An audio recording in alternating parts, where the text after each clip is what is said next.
the habit of getting more active and walking in the mornings and stuff before work. And like this morning, I walked out the house and I was in shorts and a t-shirt and very quickly realized how cold it was. But I was like, I'll be fine.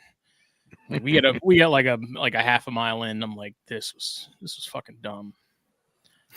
Yeah. By the time we got back, it was only like a mile walk. It was like maybe 30 minutes, if that. And I was like, yep, cold. Where's my It hoodie? snowed on my way to work today. Not hard, not for long, but it snowed. And I'm like, man, it's too early for this. Well, if it makes you guys feel any better, I'm wearing a full face apparel t-shirt, basketball shorts, and flip-flops. And it is a brisk 59 degrees Fahrenheit.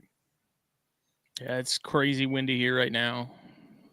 Like we got a tree that's dying in our driveway and dropping limbs periodically, and I'm like, how much of this tree is going to be on the driveway tomorrow when I wake up? But we'll see. It's falling down piece by piece, so I'm like, as long as it keeps doing that and it's not landing on our cars, like it can continue to come off in chunks. I'm okay with that. Tree removal is expensive. It's good. So yeah, it's chilly, but it's chilly. It's Monday. We're here. Snakes and Stogies episode 248. Ooh, boy. We got to start planning 250 now. Yes, we do. We'll discuss that tomorrow. We will. You got to do that. You got to make need the what's the terminology for a quarter of 100,000? A quarter? I don't know, like a bicentennial. It is bicentennial, yeah. Is it? No, bicentennial is 200. That's 200, yeah. Yeah. Bicentennial and a half. Yeah. Yeah. Oh, look at that. Dan Colgan. Wow. Look at that. He's got to be fucking cold. Yeah. It's Sarg was saying it was already snowing up there where he's at. Oh, no shit. Crazy. Yeah, dude. Man, Tyson Dallas is going to be 28 in Ocala tonight. Oof. Crazy. Oof. Oh, man. But how you boys doing? It's chilly, but I've got coffee. That's good. I've got Fulvius. That's good. And I've got Black Box in my room. Nice. And in your heart. And in my heart. Brought to you by my heart, brought to you by blackboxcages.com. Check them out. Give them a follow on Facebook. Give them a follow on Instagram. They're working on my secret project currently, and I have some other ideas that we will get into at some point. Probably not tonight. Once I get more details, I had some more ideas come to me in the think tank that I call the shower, because that's where all my best ideas come to me, is when I'm in the shower, just staring at the ground. Nice. In scalding hot water. Just watching the whirlpool and the drain. That's right. And all that body hair going down. That's where I came up for the idea for the network. That's where I came up with the idea for Fulvius. And so far, I don't think they've disappointed. So I'm hoping that my black box idea will not either. So we'll see. But shop around. Racks, cages, you got it. They need it. You need it. They got it. Good Lord. Yeah. I actually need to get an extra heat panel from They're them. saying that they can only see me in the chat. What? They're saying they can only see me in the chat. I don't know. Maybe you're on the wrong link. So now, for whatever reason, StreamYard decides that there should be a vertical version. Which, if that's the case, then yes, you can only see Dustin, because I'm looking at it right now. Let's see if I have any way of fixing that. And you just see my mouth now on the top of Phil's head. So I think there's 2 lives. It'll pop up. I don't know how to turn this thing off. For whatever reason, I was like, yeah, StreamYard, let's do it. And now I can't make it go away. What if people turn their phone sideways? I don't know if that's going to help. Tyson Dallas, be our guinea pig. Turn us sideways. If you need to send me another link and me jump back on, I can do that. No, it's not that. It's the one Yeah. on YouTube. Yeah, I don't know how to turn it off. I need to look at. It's dumb. Yeah, you can also, what I do like is now you can see who's using a mobile phone in the group chat, which I think is. Oh, can you? Oh yeah, look, I see it see, now. yeah. And then I also noticed that some people's names have their YouTube numbers tied to it, and some don't. And I never noticed some of those numbers before. Why is JT's Silent Hill Reptiles 666? Yeah, I don't remember like exactly right. I don't remember it saying what is it 3608. I don't remember that being there. I thought it was just Silent Hill Reptiles. Interesting. Usually is. This is. But I feel like Tyson's number is usually there. I don't know. We digress. I just don't know how to make it go away. Is the problem? I don't know how to. People can have to finagle it. It's frustrating. Side of the LBC on a mission trying to find Mr. Warren G. God, you're listening to that. So, anyways, there's another YouTube live. Switch over to that one if you can only see Dustin, because if you're just looking at Dustin, we apologize. Not that you're not pretty. No, you need to apologize a lot. He does have a great beard and an adorable t-shirt. He got the Fur Baby shirt from Fulvius Apparel, fulviusapparel.com. Look at the Fur Babies, fulviusapparel.com. Check you it for out. smoking. Black Friday shirt sale, Black Friday sale in general. I'm planning to do something good. That's kind of the one sale of the year I really try to kind of blow out a little bit and do pretty good deals. Phil's gonna need some because he's burning holes in his right now. I gotta be honest, man. I've been abusing the shit out of my Fulvius shirts because they are so damn comfortable. They fit like a glove. So I got holes in them from them. I just can't stop wearing them. Seriously. It's like my closet consists of work shirts and then Fulvius. Same. That's it. So yeah. Well, use the code THN at checkout, get 15% off your order. That is the exclusive promo code for THN listeners and viewers like you. I'm also thinking about when I do the Black Friday thing. Also, I have a Carhartt backpack that I've been meaning to do as a giveaway for probably since earlier this year. So it's been a hot minute. I've just been too lazy and haven't had the mental bandwidth to go through the process of setting up a giveaway, and one that at least actually gets some traction and does well. Okay. So I'm thinking I'll do if you buy X number of items, that gives you one sort of ticket for a raffle kind of thing, and you get this Carhartt backpack. Might I ask real quick, your hat that you're wearing right now, is that leather on, is that the Fulvius Apparel words, or is that leather that you pressed onto the hat? Yeah, so it's black leather, but it's black over yellow. So when it takes the so black pop. thing. It pops so well. That hat looks so crisp and good. And I've thought about putting these up there. I just don't know if anyone's going to want to buy just a Fulvius hat. I mean, I'm getting this Suboc hat good and sweaty with the salt stains, and it's getting good. Yeah, I go through. I replace mine regularly because of that. I sweat in mine a lot, but cold-blooded caffeine. Speaking of, it's cold. Just in your cup. If the best part of waking up is CBC in your cup. I was gonna say you and me in your cup. Get that Snakes and Stogies blend, Rwanda, Mexico, together in a bag. Sort of oil and water, but they actually work and do mix. Ground to perfection. That's right. Whole bean if you prefer. Whole bean, coarse ground, fine ground, depending on, you want cold brew, they can grind it for that. You want espresso, they can grind it for that.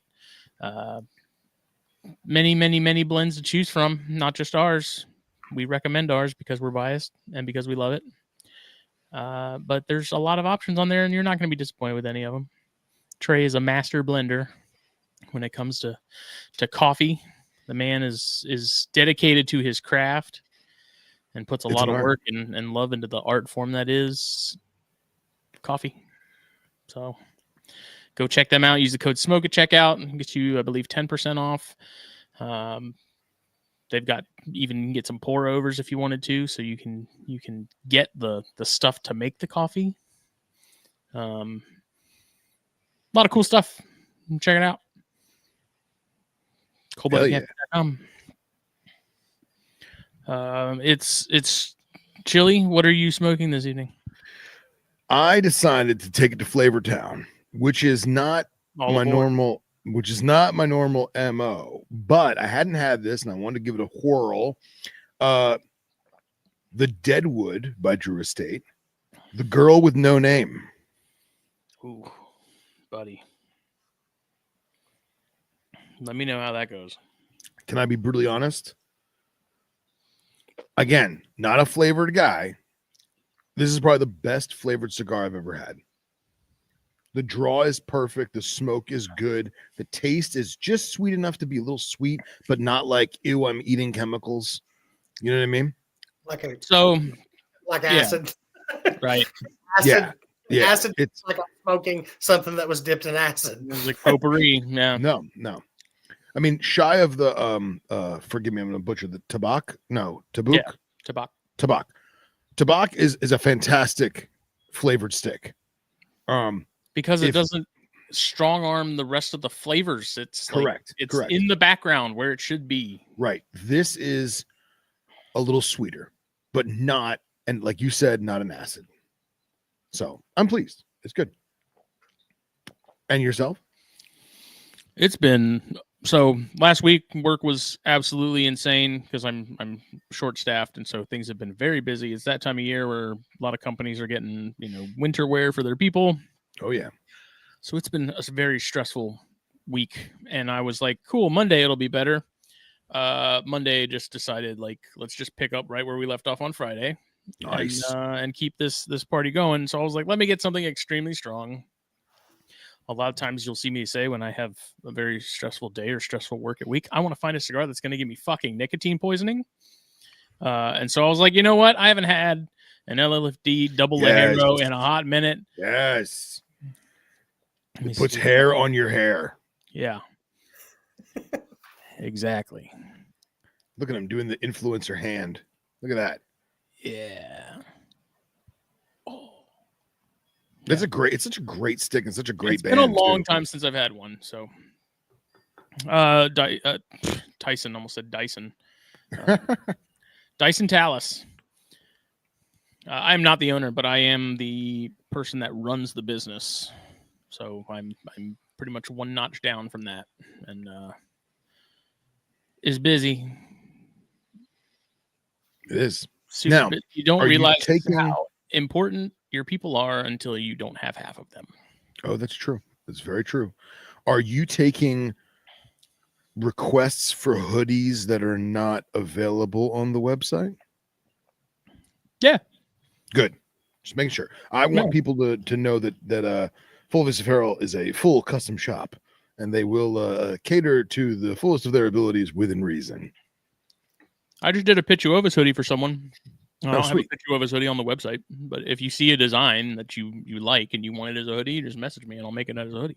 Sweet. I've got the Atracaudatus and the Taminki. Oh, yeah. Both in hoodies. Excellent.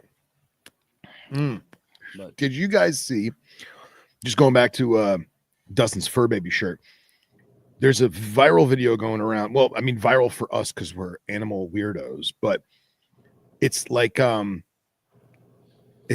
don't even know what the song is. It's like a cutesy, ootsy bootsy song, viral video song, but it's like my pet has beans, like like little cat paw beans, but it's tarantula hooks. Have you seen that? And it's like macro, like they zoomed in macro on their phone, and it's like the little tiny little baby paw of a tarantula, and like the girl's like do do do do do boo boo doo boo boo doo, like this cutesy music, and she's pushing on the pad, and the two hooks are like flexing, and she does it to like a bunch of different tarantula legs, and at the very end it zooms out on like this big ass curly, and I just thought it was absolutely adorable. I gotta send it to both of you guys, but like you think it's this like cutesy bootsy, and then it's like this big hairy tarantula. I love it. Fucking viral videos.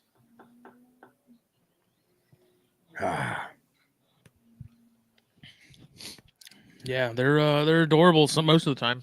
A lot of times some of the species are not. Yeah, they're adorable until you get fucking hairs everywhere.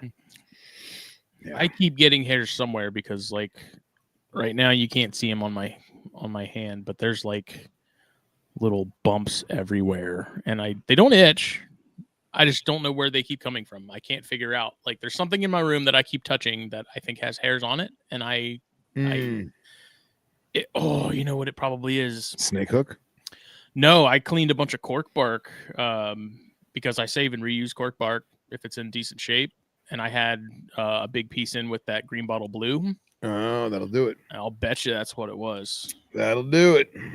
So say my curly hair, every time I open up its cage to do anything, I'm like, man, my hands are itchy. And it's not bad. It only lasts for a few hours, but the curly hair, apparently it just covers its cage. Yeah.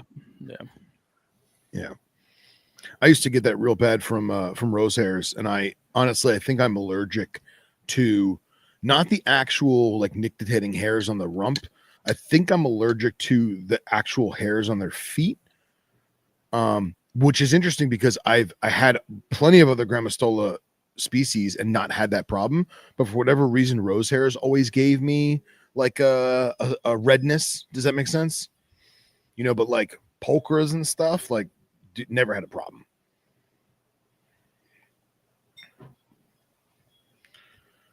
He's lighting that big boy up, lighting that LFD up. And Mr. Black, are you imbibing in an adult vice this evening? Nicotine on pouches, sugar gliders. I'm inside. It's too cold to go outside. So hey, I don't smoke cigars inside, and it's too cold right now to go outside. I believe it. What? All right. So what's your what's your temp right now? We are around 28, 29, stuff like that. It was 31 earlier, so that's a guess. Wow. But the wind chill is killing up. Oh, I can imagine. Smitty, what are you at? Right now we're probably in the 40s. Nice. We got like a freeze warning, I think, tonight and tomorrow night. Tonight's supposed to get, I think, into the 30s, and then I think it's supposed 31. to be 31. It feels like 27. Yeah. I think it's supposed to be even colder tomorrow, if I'm not mistaken. Nice. But it's weird because it was 80 yesterday. Like I'm not even, it was hot. Yeah. We were relatively warm Saturday, and then all day Sunday it was cooling down. And then this morning, like I said, I woke up and it snowed really hard. None of it stuck, but it snowed really hard for about 10 minutes on me on the way to work this morning. Al Gore's full of shit, man. I was going to say, we got to get the government to cool it with the weather control. And B, you know how I know we're old? Because we've been talking about the weather. Now, by me, it is 58 degrees Fahrenheit. Feels like 52, just saying. And it was like 96 yesterday. But I have finally decided to join the 21st century. And I got Wi-Fi Govee sensors. So in the snake room right now, it is 70 degrees Fahrenheit with a balmy 52% humidity. I don't know why it jumped up so much. I think it's because the temp dropped. Practically aquatic. I know, right? But that's okay. Everything's all right. The sand's still dry. There's no condensation in any of the desert tubs or cages or anything. So I'm okay with it. But these Wi-Fi Govees, man, like I don't know why it took me so long to get them. Because I have Bluetooth. I would just when I'm at the house, turn it on and look. But like now I'm at work, I'm like, let's take a look. It's getting chilly out. Let me look from outside. I feel like I would need that is if I'm like setting up. So like if I get a heat panel for this cage that I'm converted into a spider cabinet and add a heat panel to that, but I do it like in the morning or something or before I go to sleep, like to be able to look at it because I can't hang out and check, throughout the day. Yeah. If it's too hot or what I have it set at, like what the actual temperature is versus what it's put on the stat at. Yeah. It would be handy to have that to be able to look and be able to, if I have to tell Katie to, turn something off or something for me to make sure it doesn't get too crazy. Oh yeah, for sure. But for the most part, the Bluetooth has been more than enough. So yeah. And that was my thing is the Bluetooth was fine. I was like, you know what? I want to check it when I'm not at home. especially like if I'm staying at Anna Maria's for a couple nights in a row, whatever. I just want to keep tabs. I'm probably going to get more so that I can actually put them in more enclosures. But I stuck one in the chiller because I fired the chiller up. And it is crazy how inconsistent that thing is. And watching it throughout the day, like as the room gets warmer throughout the day, the chiller gets warmer throughout the day. And like right now, it's set to 55, but it's reading 48 degrees. So it's like drastically colder than the temperature gauge on the actual chiller. But we can get into that later. I was excited about my new Govee toys and figured I'd share. Well, this episode we were going to talk about some new toys and some sort of winter prep stuff. Yes. Because unlike Phil, some of us are actually experiencing cold. Yeah, you got me there. And we figured, I mean, Dustin's in a sort of I won't necessarily say an odd place. It's odd as far as the temperature goes. We have super, super hot summers, and then we have a few weeks of super, super cold winter. That's just being in the Mississippi River Valley and the Ohio River Valley. I'm in the middle of the country, but I'm only like 300 feet above sea level. That's weird. Yeah. Well, I am 28 feet above sea level. 28. Just saying. Sometimes I think we're like negative. I think you are. Like on the coast, we're like below it. Yeah. No, I think your house is like 2 feet, and then your parents' house is like 4 feet above sea level. Yeah. Tyson asked where I am. I'm in the Jackson Purchase of Kentucky. So the very far little knob of Kentucky where the Mississippi River runs and the Ohio River runs. And we have Kentucky Lake. We have a lot of big bodies of water. So we have high humidity, and that's what makes it really hot during the summer and helps with how cold it gets during the winter. Oh, yeah. It would not shock me if you have a higher percentage of, I know Smitty does where he's at, but wouldn't shock me if Dustin's got a higher humidity right now than I do. That's why it's so cold here, is because it's so humid. Yeah. Like the amount of water in the air makes it so much colder. It's brutal. Actually, Smitty, what's your local humidity right now? I don't know. Let me look. I'm at 64%, which I actually kind of shocked. I thought it was going to be a little higher. I'm at 53, but at at 31 degrees. Google says 35. That can't be right. That can't be right, Smitty. Let's see what the Weather Channel says. They're never wrong. 49%. 49. Okay. See, how the fuck did Google get that? I'm about an hour from Cairo, which is the very far southern tip of Illinois.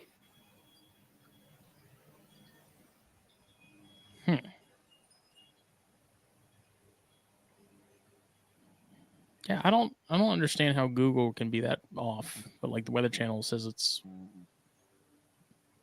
15 points more than what that's saying.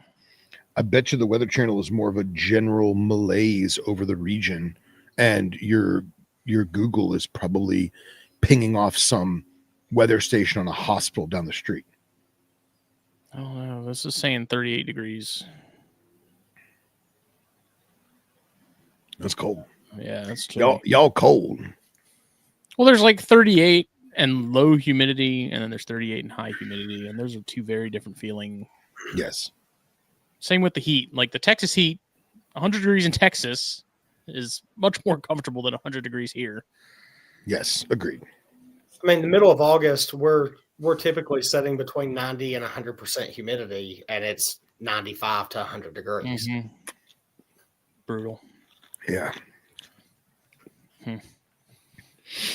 Anything new down in fair Florida?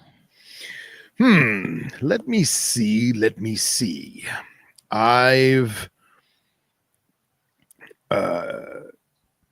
I've got the chiller going up, and I'm watching that steadily, and I guess we'll talk more about that later. Kind of mapping out ideas of what I want to do this colder season. I won't call it winter for Florida, but I'll call it the colder season. And I was going to start working on Egyptian cages, Egyptian vivariums, and I decided no, I need to focus on the Texas stuff. So I'm gonna hit up Jen and try and see if I can grab a couple more of those 1818s or 1822s, whatever the hell they are, those cubes I got. And I just ordered 2 Wild Rose Pass landscape backgrounds, one picture that I took, one picture that Chris Paint Shop took. So I'm going to start doing those. And again, I'm also going to talk to Jen about risers because I am getting older and fatter, and I don't want to lay on my belly to clean a cage. But yeah, other than that, man, status quo, man. Status quo. Yeah. And yourself? So the Persimmon have been moved on. Yes. Tear to the eye. Yeah, but they went to Stan Grumbeck. Fine choice. Already has some, he's they're He's in damn. the He's most man. the most capable of hands. Oh, 1,000%. 1,000%. So I took the larger Persimmon cage, converted it into a spider cabinet of sorts. Which, by the way, looks cool as hell. It's actually really nice that they're all in one place, and then I can heat the whole, just that, and not have to heat the entire room. I need to get a heat panel for it because I did not get one with that initially, but right now I have sort of a jerry-rigged small ultratherm pad in there that is not big enough to get that whole thing hot as I need it to be.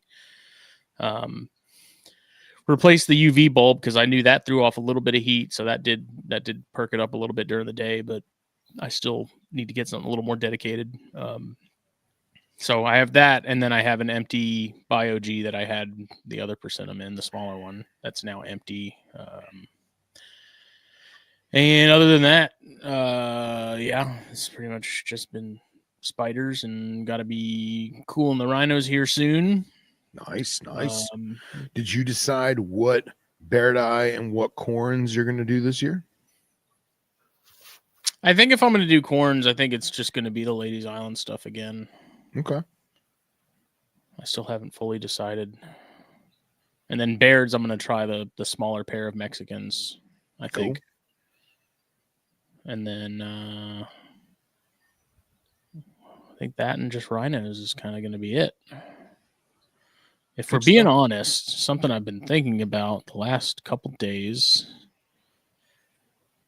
and it's weird to say it out loud, but I'm starting to wonder if,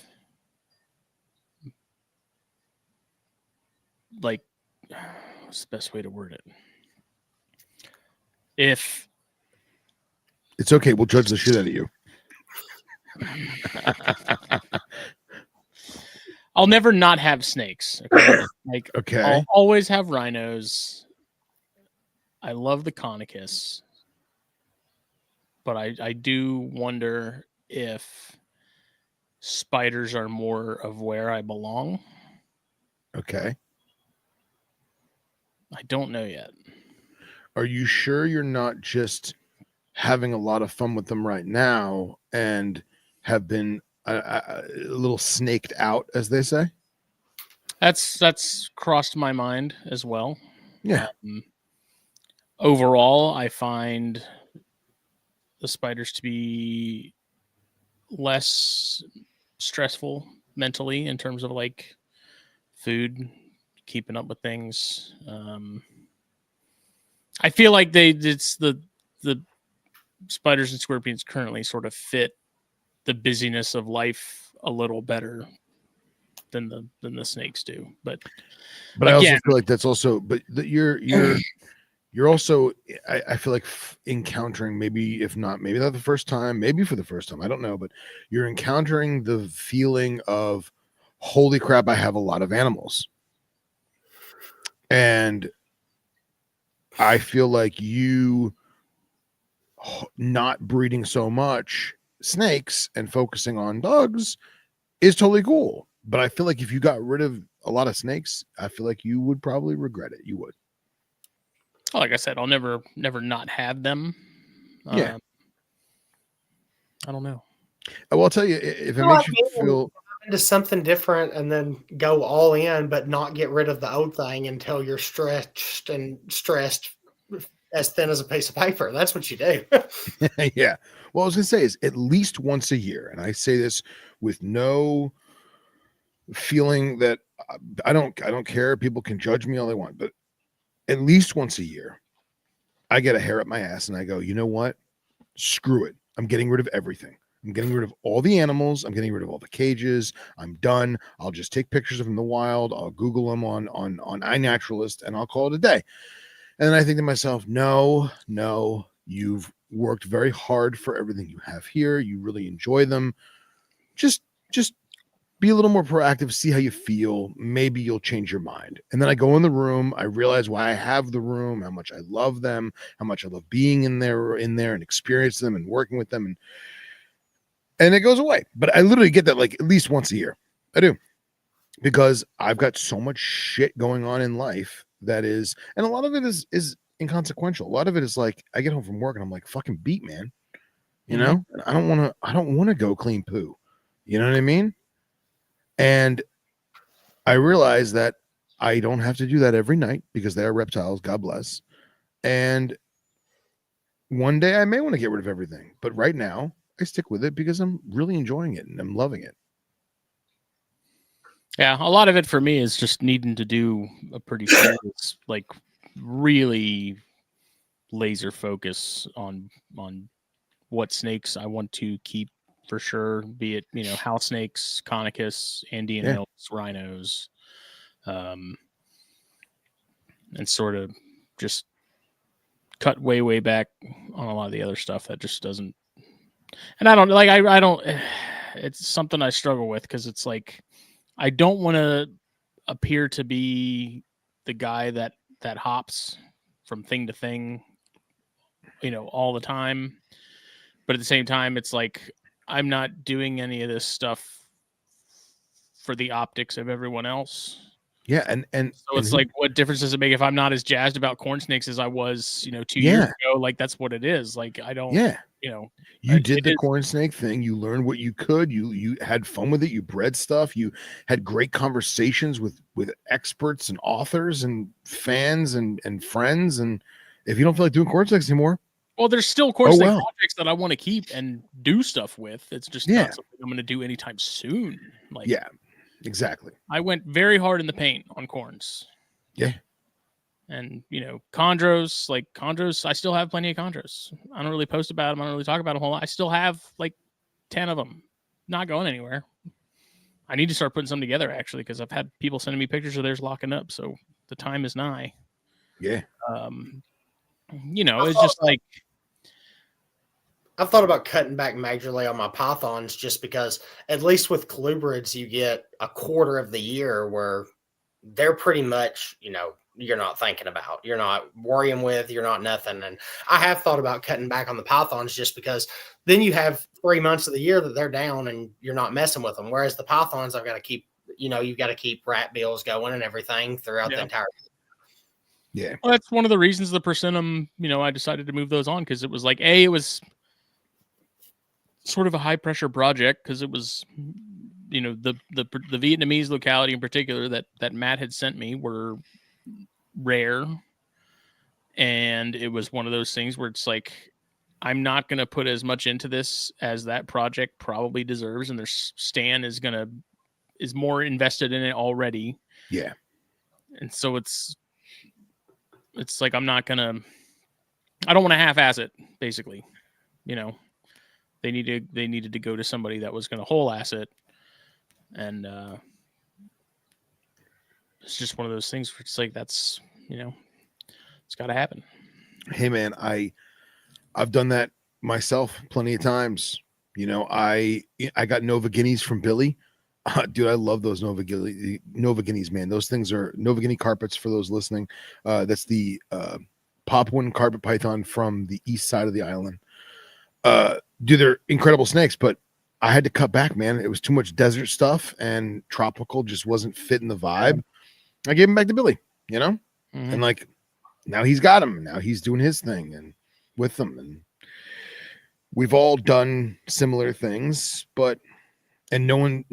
I don't think any of our core group of individuals would judge you for like cutting back on corn snakes. You know what I mean?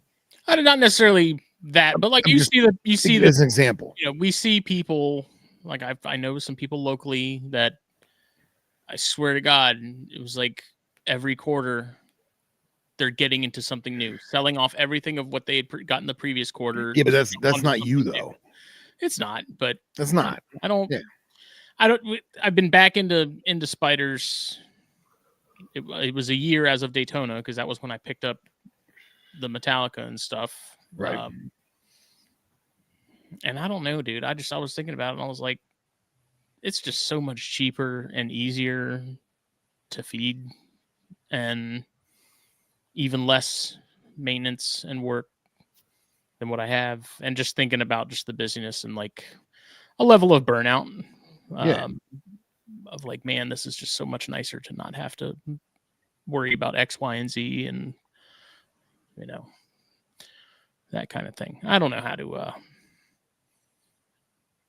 explain it, but I mean, you don't have to explain it, but you kind of just did.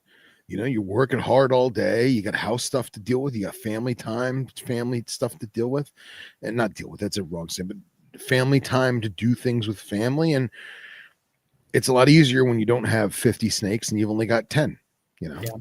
So, I mean, Dustin knows it damn well.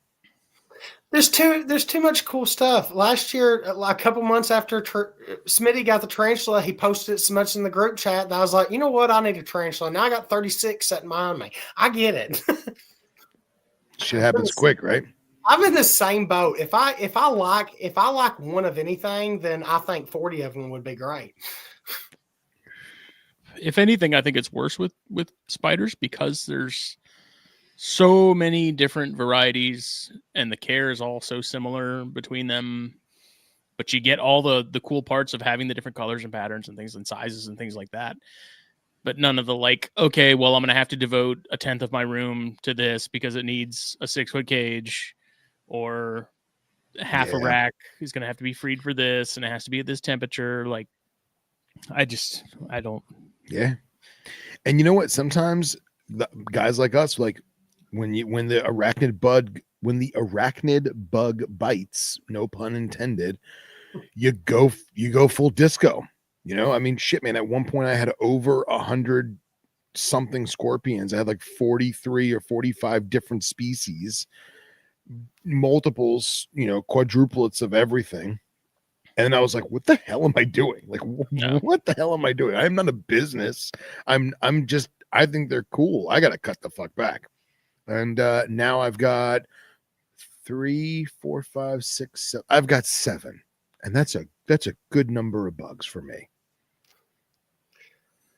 I mean, what's been dangerous with the tarantulas for me is that I can buy 3 or 4 or 5 a group and raise them up, and I can get my females out. And I know I'm probably not going to have those same males at the right time. So I can take the males to the expo and even sell them as males, and nobody else around me is doing any tarantulas. So I'm getting rid of them very easily, and not even for a profit or anything else, but I'm breaking even on a lot of the groups of tarantulas I get because I'll sell off the males after I've raised them up for a little while and fed them flower beetle larvae until they're to the size of eating pinhead crickets, where normal Joe Blow can go to PetSmart and just nobody else has spiders around here. So that's great, man. It's great. Just a little supplemental, you know? Well, it ain't even supplemental at this point because I turn around and buy more spiders with it. Or well, the supplemental is the spider money, you know? Yeah. My hobby's always been used to my goal is to break even. I usually don't. And if I was to mess up and make any profit, it's going right back into more stuff. So yeah, exactly. I'm at the point now in my life when if I did produce high volumes of anything, it would not be a chip in the iceberg of what I've put into this Oh yeah, addiction, as we'll call it. You know, I gave up on trying to at least be in the black with it.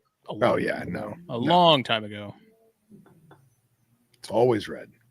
But on another note, our local library does a pretty big book sale every once a year. Last Is that them weekend. purging books? I think so. That's kind of fucked up. Why? Because if they're just getting rid of the old books and No, they're buying selling them, and then that money is going into like the Friends of the Public Library thing. But they're selling library books. I don't know where they get them from. Okay, I've gotten some every year we go because there's usually some good stuff, and I actually did come across one that I have not seen before. Oh, that's really cool. It's called Venom. Have you heard of this one? I've never seen it. I it. was completely unfamiliar with it, but it's the heroic search for Australia's deadliest snake.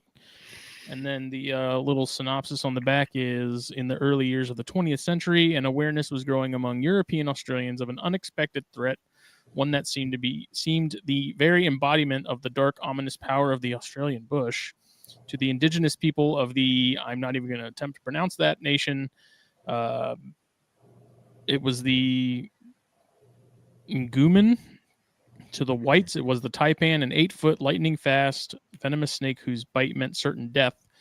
Venom is an examination of European settlers' troubled and often antagonistic relationship with the land, seen through the lens of the desperate scramble for anti-venom, and highlighted by the story of George Rosendale, a taipan bite victim of the, once again, I'm not going to try to pronounce that nation. Wow, very cool. So, saw that. I was like, yep, I'll get that. $6. Very cool. Nice. All mine. Score.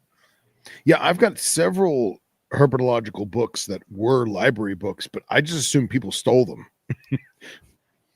Yeah, no. So like, I don't know if there's them. actual library books because none of them have like the stamps or anything in them that they were.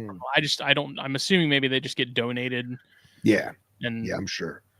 I don't know, but they're cheap, and every year I almost always end up walking away with one or two that catch my interest, and this can go on the 3-foot stack of books of to be read at some point. Nice. Every one of my local libraries carries like 2 snake books. It's The Snakes of the World by Mark O'Shea, and then it's The Giant Snakes by is it John Murphy? I think so.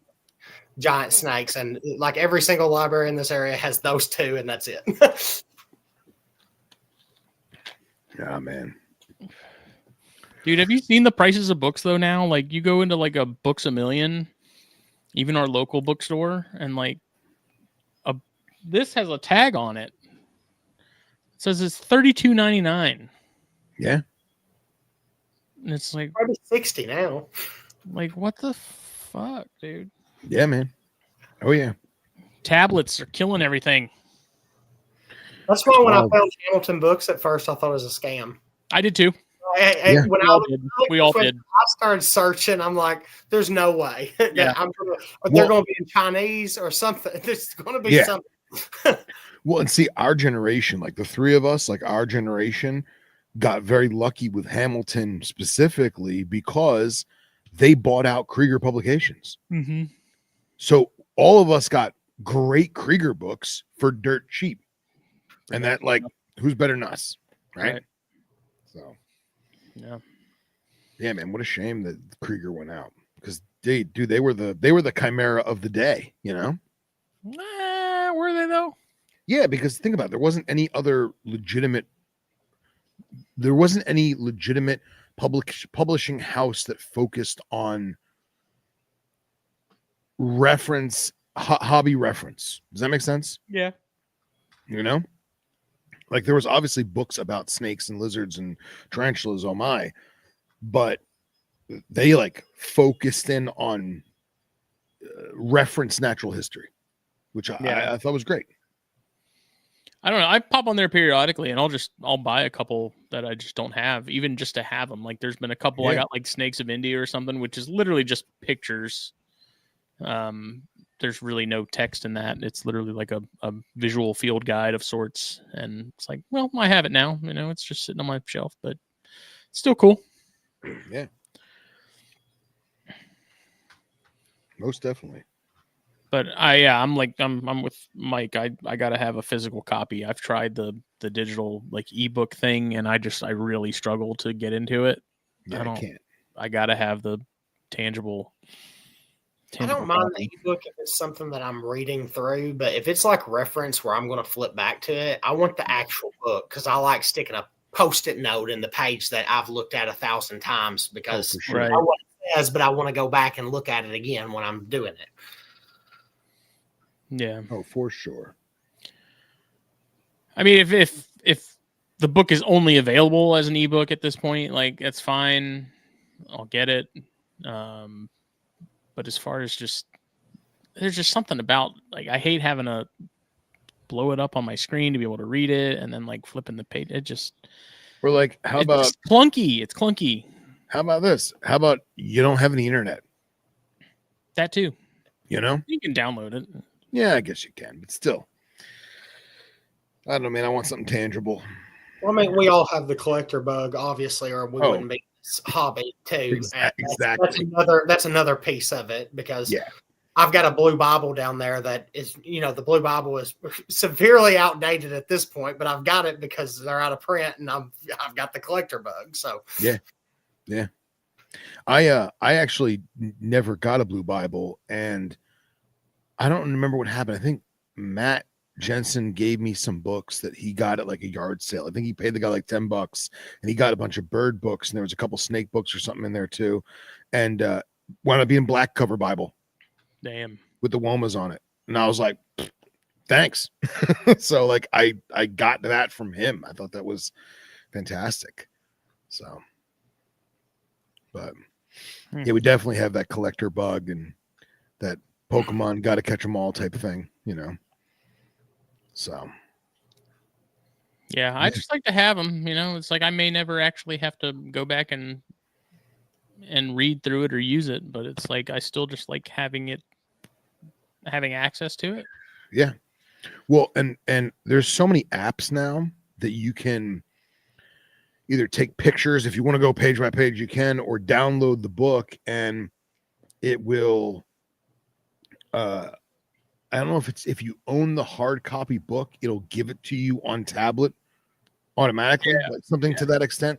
And I know Burke has several of those programs where he will bring like a field guide, and then he'll download the field guide onto the tablet that goes into his backpack if we're in the bush, you know what I mean? And then he can have like 10 field guides in there instead of having to carry 10 physical field guides. Right.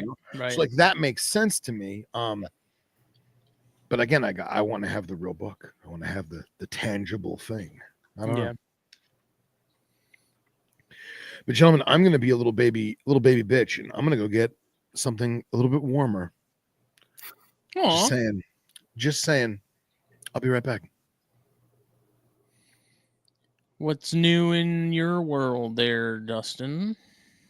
Tarantula slings, a bunch of them. I've added a bunch of tarantulas because they're dangerous. Because if I have one that I want, then you might as well fill a box. And so, yeah, that's where that's the main new thing with me. Getting ready, just fed all the snakes last night for probably the clurids the last time, and I'm probably going to give them a couple weeks to clear out and then start dropping temps on them. Yeah. Getting them ready.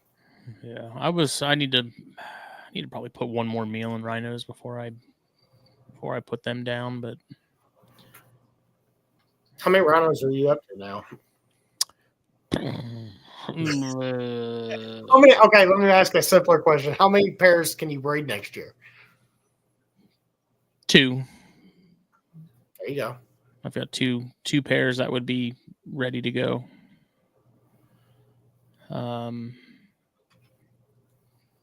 Yeah, it's at first, like, because the last couple days, like I said, it's been like 80. I'm like, well, shit, cooling stuff's going to be a little more difficult now, but it's definitely not the case at this point. Yeah, I gotta get them stashed away. I'm definitely not gonna cool them in the room this time, like I did or attempted to do last year. I'm gonna give them a dedicated cooling and hopefully have better luck in the coming season. Yeah. And then, like I said, I need to put a couple, get some food in some of the chondros and start putting some of them together to see if I can get anything to happen. Yeah, I guess it's that time. I guess I'll try some of my Morelia this year. I don't know. I can't breed pythons. I can breed colubrids just fine, but I can't breed pythons. I don't know. I don't hold my mouth right or something.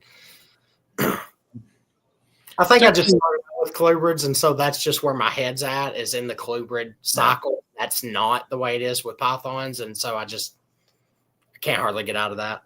Mm-hmm. Yeah, it's just a smoother ride. I feel like there's less like nuance to it, Yeah.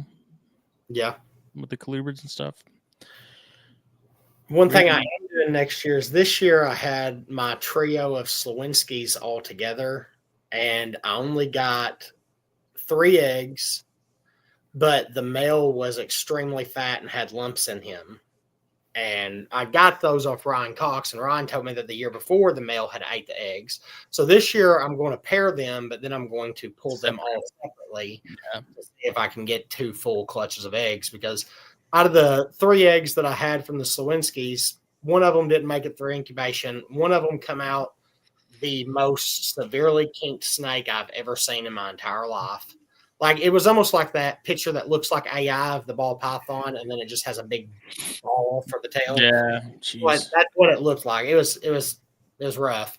And then one of them is doing fine and ate, and I haven't even popped it yet because it's just eating its second meal. So it's settled before I even try to sex it. But I do have one surviving from that.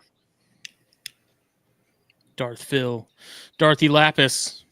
Dorothy Lapis has returned with my Asclepiad Snakebite Foundation hoodie. You know that's what I have you in my phone as, right? Is Dorothy Lapis. Nice. You're in my phone as Justin Smith THP. Nice. Because that's from before we were friends. Yeah, but I have your pictures, like the one where you're holding the hook and you have that like old school stash like you got now. Oh, yeah? Curled. Well, I think it's crazy how much weight I've gained and like how fat my face is compared to like this hoodie now. And like I gotta cover up my chin fat to hide that in the hoodie. This hoodie's a lot more snug than it used to be. Just grow your beard. Or, lose weight and be healthy. Yeah, I thought my dryer was shrinking my clothes, but it wound up being the refrigerator. Yeah, right? Yeah. Now, I will say this, though. I have shrunk shirts recently.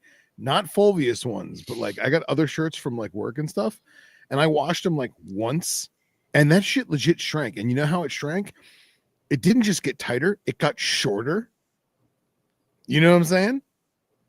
So at least I was, vindicated on that one. That's how my shirt shrink too. Of course, I mean, it's terrible because I'm built like a penguin anyway. Justin knows because I order shirts from him, but I'm 6 foot tall and I have a 30-inch inseam. So I'm literally built like a penguin. My body's twice as long as my legs are. So it's a constant battle with shirts. Phil's walking around rocking crop tops from the sound of it.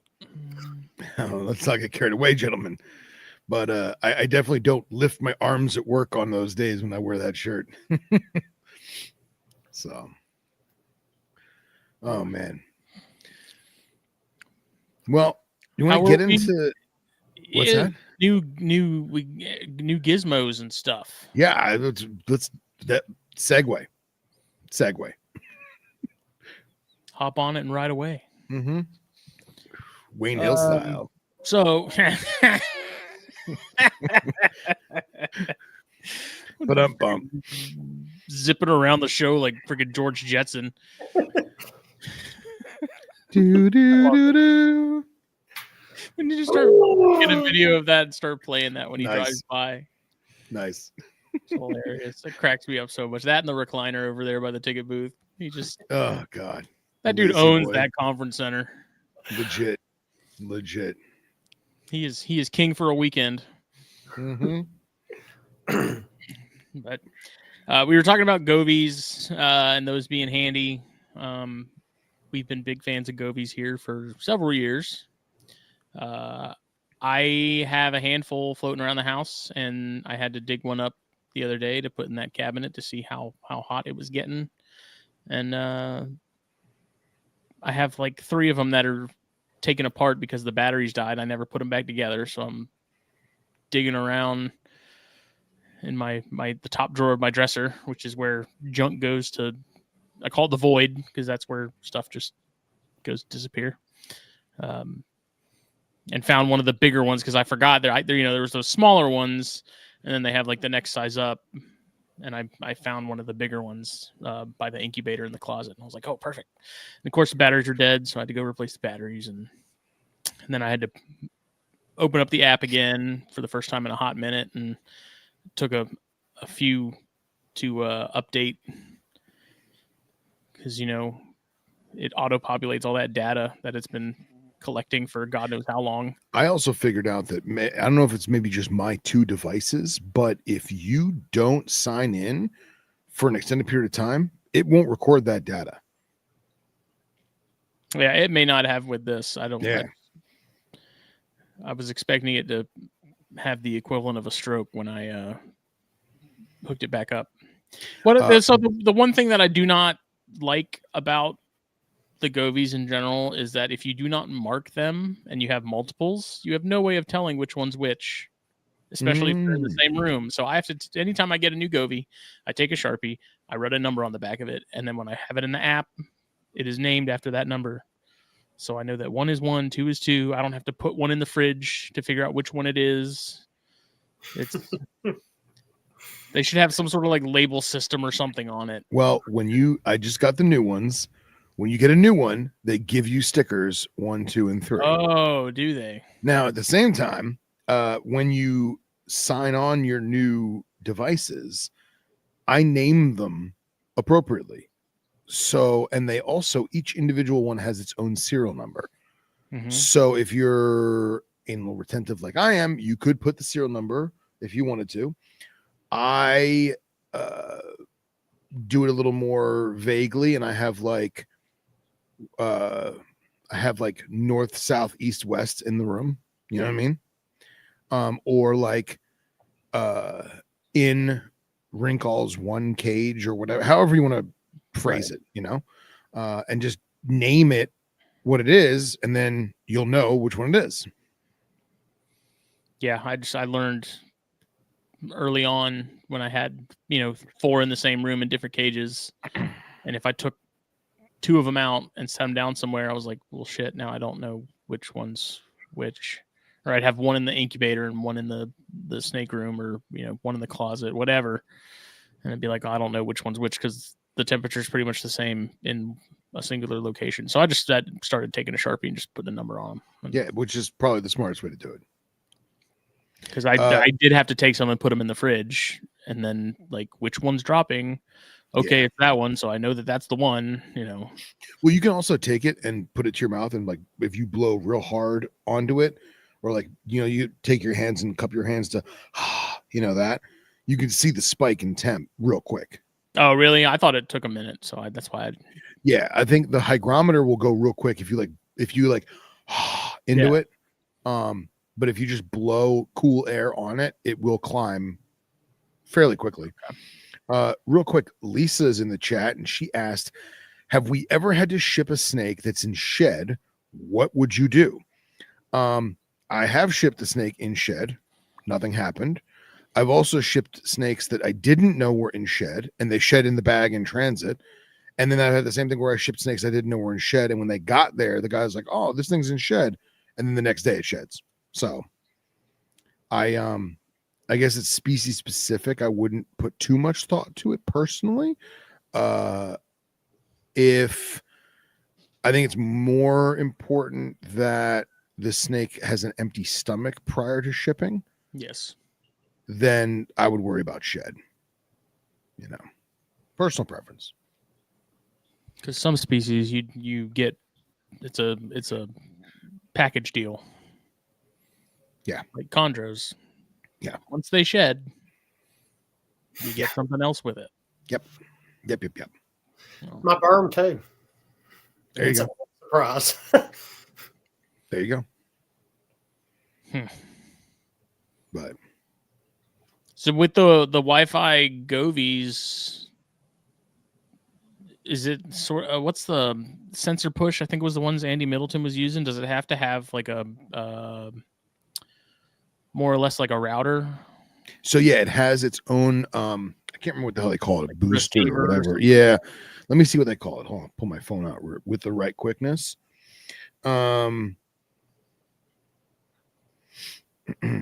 So they call it a gateway. Excuse me. Oh, okay. And I named this. So like I named mine Gateway Cube number 1 because I imagine I'm going to have more in the future. And they're all little white cubes. They look like the power cube for an iPhone. You know what I mean? It has a blue light that emits, so you know it's running. And then here you can see on the screen, I have the Bluetooth on for the units in there and the Wi-Fi emitter. So basically, the individual Govee unit that's reading the temperature and the humidity is Bluetoothing from itself to that gateway, and the gateway is emitting off of the Wi-Fi. Yes. Okay. So like this says right there, it's got the little Bluetooth symbol, the Wi-Fi symbol, right? And then if I click into that, it has the 3 units that are tied to it. Okay. And I name them, Wi-Fi 1, Wi-Fi 2, blah, blah, blah. Sometimes they'll go offline and it's just a weird, give it a second, it reconnects, Yeah. But if it is offline or it needs a second to reconnect, the symbols go red. Or there'll be like a chain link pattern in blue saying that like you're connected and you're running, and then the chain link went to red. You know that the Wi-Fi is not turned on, or you had a brownout or something. So, but does it still track data when it's disconnected from that? So like when it reconnects, you're still I've getting never that? Yeah, I've never had it disconnect long enough to make a difference. Yeah, so like here's the one that is, this is in between the sub-aux on that one rack where I have all the sub-aux in one rack. I just stuck one in the middle of the wire rack.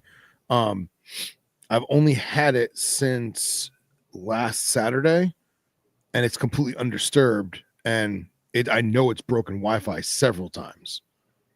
So it's still recording in the Yeah. unit. It's just correct. It's not sending out that information if the Wi-Fi. Correct. Yeah, it's not completely transmitting. Gotcha. So at least from my observation, I can't guarantee that. I'm sure it's in the manual, maybe. Well, like but the ones that I have now, like if I don't have them connected to the Bluetooth, but I log into the app and connect to them, like it brings up all the data that it's recorded up until that point. Yeah. I imagine it's the exact same way. Why wouldn't it be? Right. So Tyson wants to know, where do you get your flower beetles? Oh, I don't remember if I got them. The starter colony I either got from Josh's Frogs or TC Insects, I'm sure, because I think that's where I've gotten about all of my bugs from. But the beetles themselves have a defensive mechanism, just like mealworm beetles or any of that. It's just the larva that you feed on. But that larva is absolutely, like, it makes peanut beetle larva and bean beetle larva. Yeah, dude, they're so small. They are super tiny. Like you can literally feed these to stuff that would be eaten like fruit flies. And as far as them versus fruit flies, especially for smaller than fruit flies. Well, like the Trinidad dwarfs, those slings are so small, but it's so much easier for me to dig through a little bit of flour and pick out 4 or 6 of those little larvae and use tweezers and put them in, and they attack them and they're getting fat off of them. And that's just so much easier than dealing with fruit flies, because with the flower beetle larvae, you don't have to feed them. You don't have to water them. All you have to do is like take out half the flour, waste that larva and beetles, and replace it with new flour, and they get all of their nutrition, all their moisture, all of it from the flour. I literally have 2 5-gallon buckets going of it, and I don't need I don't need that much. I have it because every now and then somebody asks me for a starter colony, and I'll go take a deli cup and just scoop up a starter colony and start. They're the easiest feeder in the world for. I got mine from you, and I just started 3 more cultures. Oh, I've been like Johnny flower beetle culture. Yeah.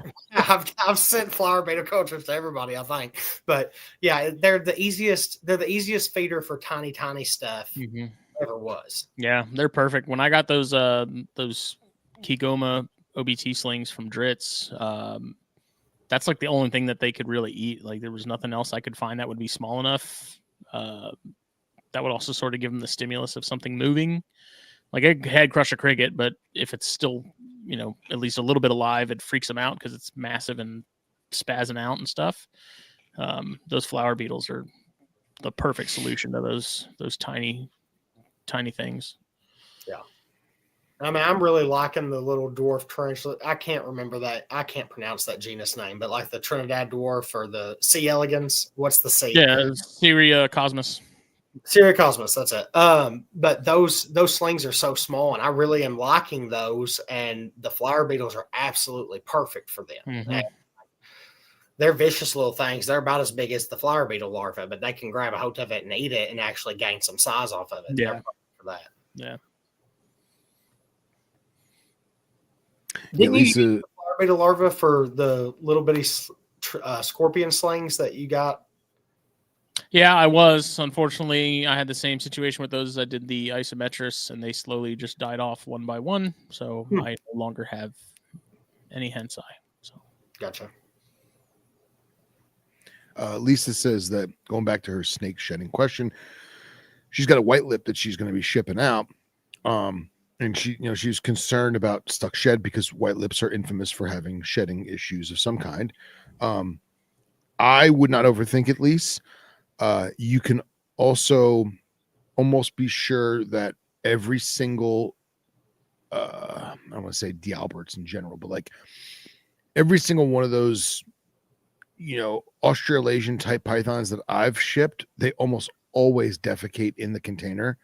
And I'm sure that would be enough humidity not to get gross to ease a shed if that was needed. Does that make sense? Would you guys concur? Yeah. Okay. I guess it depends on the size because I think you could also just as easily ship it in a deli with some spag if it's that big of an issue. Yeah. Yeah. Unless it's like a massive adult, Yeah. Yeah. If it's like a yearling or smaller, just throw in a skosh of swag. That would work. Mm-hmm. But it's also getting to be that time of year for shipping wise, Oh yeah. Where usually, so like shipping, typically once we get into that like week of Thanksgiving and Black Friday and stuff, I don't ship until we get into like halfway through January, just because FedEx and UPS and all the shipping companies get so flooded with packages, obviously because of the holidays. And because usually temperatures, like it's usually just really freaking cold. I'm like, you know what? I don't ship for, that 2-month period. And I wait until, like I said, midway through January, usually just to make sure you get through the chaos. And even then, if it's still really cold, I just don't ship. So that's me. I like heat packs. It's not that I don't trust heat packs. I've never had the issue that people have apparently with heat packs not heating up. But I have gotten some where I received the animal and the heat pack was just done. Like it had burned up and used all its powers in transit. The one really bad thing I've had happen with a heat pack, you remember this, was that I had a chondro shipped to me, and I think they attached the heat pack inside the box before he screwdrivered through for air, and it was getting too much air to that heat pack. I had the chondro arrive dead on arrival, and I checked the heat pack, and it's 120 degrees. Wow. Yeah. I make sure when I use those things, man, that I put a good bit of packing material, be it paper. I use a lot of bubble wrap. I put a lot between whatever animals in there and that heat pack because it's it needs a good buffer. Well, I don't think it would have happened if it hadn't have been stabbed from the outside and was getting cold air because it's just iron ore reaction right. to get hot, and I think that screwdriver hole going directly into the back of the heat pack and poking into it was just a lot more air and getting it a lot hotter. Yeah.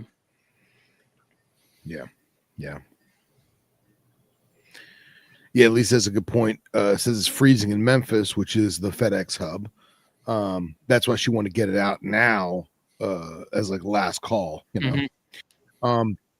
And I have personally had animals die because of that freezing Memphis. And that sucks. But I will also say that it's flying so quick. You know what I mean? That like my scenario, the animals got left in the tarmac and they froze to death. But normally there isn't enough time for it to get cold. Does that make sense? Right. So I don't know. Well, that's when I was sending those percentum. I was like, it's that weird time of year where it's 80 here, it's 60 in Memphis, and it's in the 40s or 50s. Wherever Stan is, I think he's in Texas. And so it's like, well, shit, I can't ship them with a heat pack and them sit here with me until, 3 in the afternoon when FedEx comes to pick up. But it's also pretty cold where they're going. And so I ended up not using one because I was looking at the temperatures like, okay, realistically, they're in a box. It's still upper 50s, low 60s. Like, realistically, they're only going to be in that for a pretty short window. So I think they'll be okay and be able to handle that without really any concern. And then, where they're going to a FedEx hub. So they're going to be sitting inside.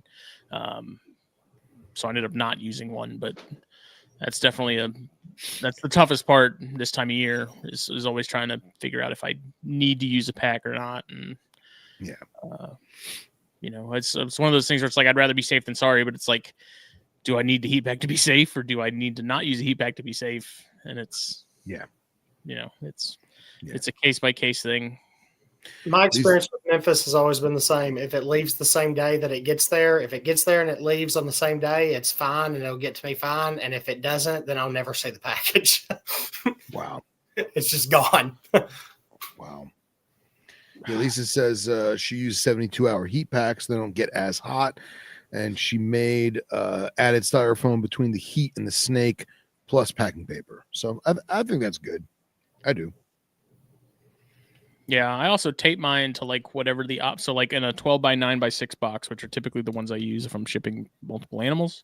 I'll have the snakes mostly off to the right, but have the heat pack taped to the top on the left, and then put plenty of packing material, diagonally between that.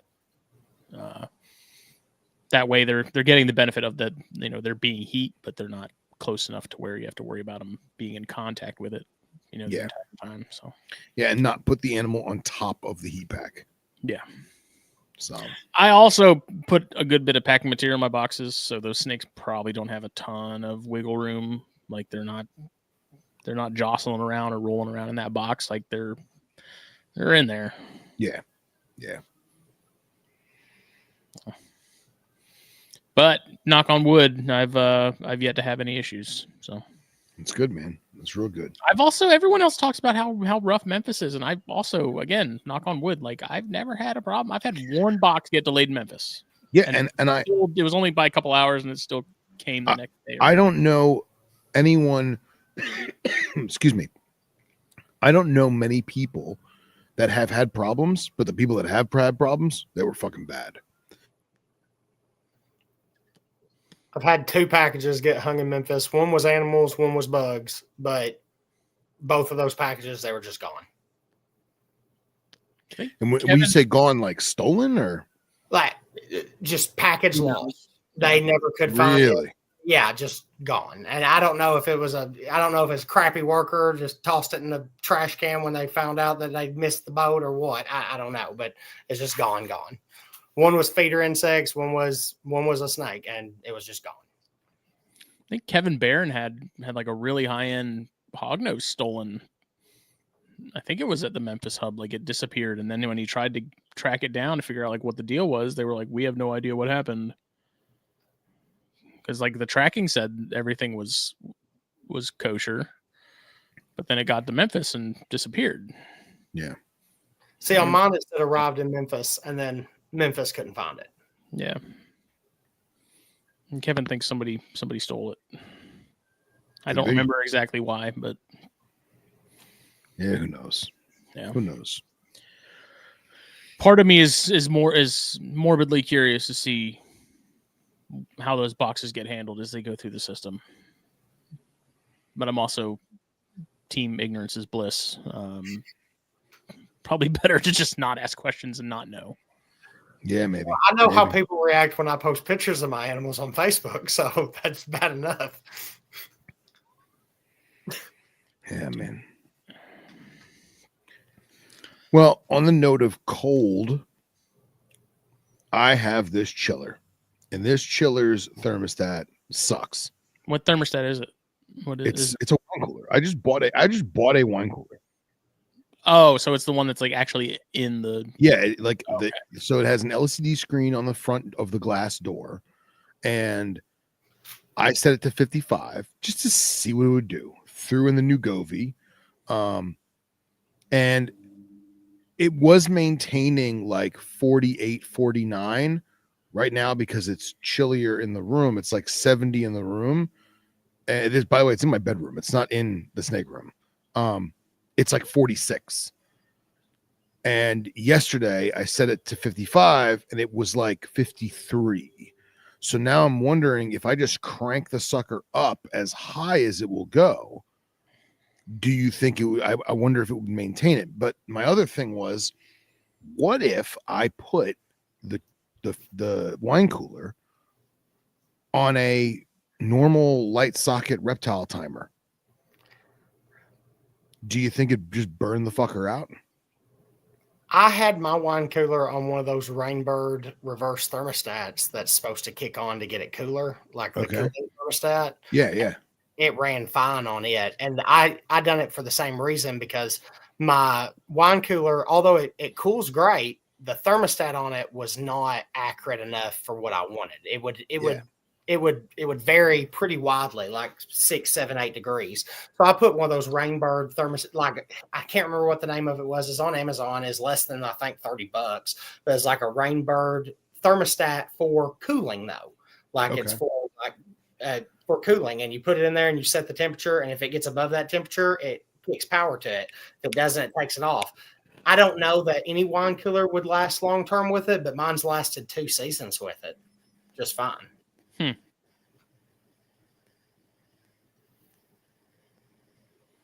then my wine cooler's in 2 different sections. I don't know if yours is like this, but it has like a top section, it has a bottom section. Okay. And the top section will get warmer. Like the top section is almost always, I thermostat at the bottom. The top section is always like 6 degrees warmer than the bottom. So I would set the thermostat for the top and just know that the bottom was 6 degrees cooler. So I'd put hog noses and stuff that could go cooler in the bottom, and then the stuff that I was a little more worried about, like Montane Kings or something like that, on the top. Okay, that's interesting. I didn't even think of that. So it had the wire shelves in there that are like wiggly, like they have like the waves in them to put a wine bottle. Oh yeah. So it had like 4 of those or 3, I can't remember, 4 of those. I took those out except for 2. And then I cut the foam. I had spare foam for pelican cases. And I cut 2 little, like, I don't know, 10 by 4, 10 by 5 rectangles of foam to put on top of that, so that like the deli cups or whatever I was putting, well, not only level, but was cushioned to some degree. Mm-hmm. Even if I had like a snake in a bag, I could just throw the whole bag in there and it would be sitting on foam, not on a wire rack. You know what I mean? So right now I have the Govee in there, and it is 40. It's 47.8 to 49. I'm sorry, 47.8 to 48 degrees. It keeps. I'm literally watching it as we're talking, flip back and forth, and it's maintained that for about 6 hours. But at 8 a.m. this morning, it was 52. So I don't know what the hell happened there. I don't know if it was a power surge or something, but it climbed from midnight last night. It was 48 at midnight. And then from midnight, it slowly rose to 8 a.m. It was 53 degrees. And now it's dropped back down to 48 right now. Do any of So y'all have those tings in your house? what's that? It's called a ting, or that's the brand that we had. It's like a thing that you plug into your wall, and it's supposed to tell you if the power goes out, if you have a power surge, it'll send an alert to your phone, anything just in your house, period. Oh, wow. No, I never had that. And like it's also supposed to give you an alert if you have a short in any of your wiring or anything going to that outlet. You know, it's supposed to be like Okay. that. But that thing's been great because if I'm at work or something and I lose power, then my snakes aren't setting for 8 hours until I can get home. I lost power and I can take time or whatever to go take care of it. And that's true. especially important here when it's so cold. Because Yeah. if I lose power for 4 hours at the end of January or beginning of February, very That's easily, bad news. everything in my room could go below freezing. Wow. Yeah, I'm gonna definitely look into that. I'm wondering if this is just a cheap crap wine cooler. Maybe, but like I said, it Probably. might be worth trying that Rainbird thermostat. Yeah. Make it better. Well, but just to go back to my initial question of if I put the wine cooler on a normal power outlet timer and I had it run for, say, I don't know, 12 hours on, 12 hours off, just to make it simple, do you think that would maintain temperature enough to chill it, like, for a cooling period, or no? Or do you think it would also just burn out that fucking motor? I don't think it would burn out the motor because it's already got the thermostat on it that's used to going off and on, right? Yeah. I guess what I got to do is, because I'm not going to put anything in it until I have more data. I figured I've got at least another week or two before I need to really harness that data. Because it's also a wine cooler. It's not like it's a freezer that has to maintain, a definite certain temperature. Right, but I also don't want to leave snakes in there at 46 degrees for 30 days like that. They will fucking die. So I don't know. And then I grossly underestimated how small it is, or large, I should say. So I'll be able to deli cup the Arizona Mountain Kings and put them in there. And then maybe bag the wrinkles. And that's it. That's all I'm going to fit in there. But I don't know if I want to leave wrinkles in bags for that much time, for like 3 weeks. Because then there's no water bowl. You know what I mean? I don't know. I got to put some thought to that. I was going to bring it outside with me to show you guys. Speaking of gadgets, my parents got me a portable air conditioner that uses like a couple batteries.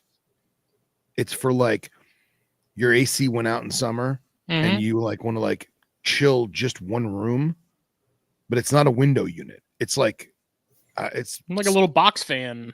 Yeah, but you fill a reservoir with water, and it uses the water through like some half-ass coil. It's like a mini swamp cooler. Yeah, it's basically a mini swamp cooler, but it's like a self-contained.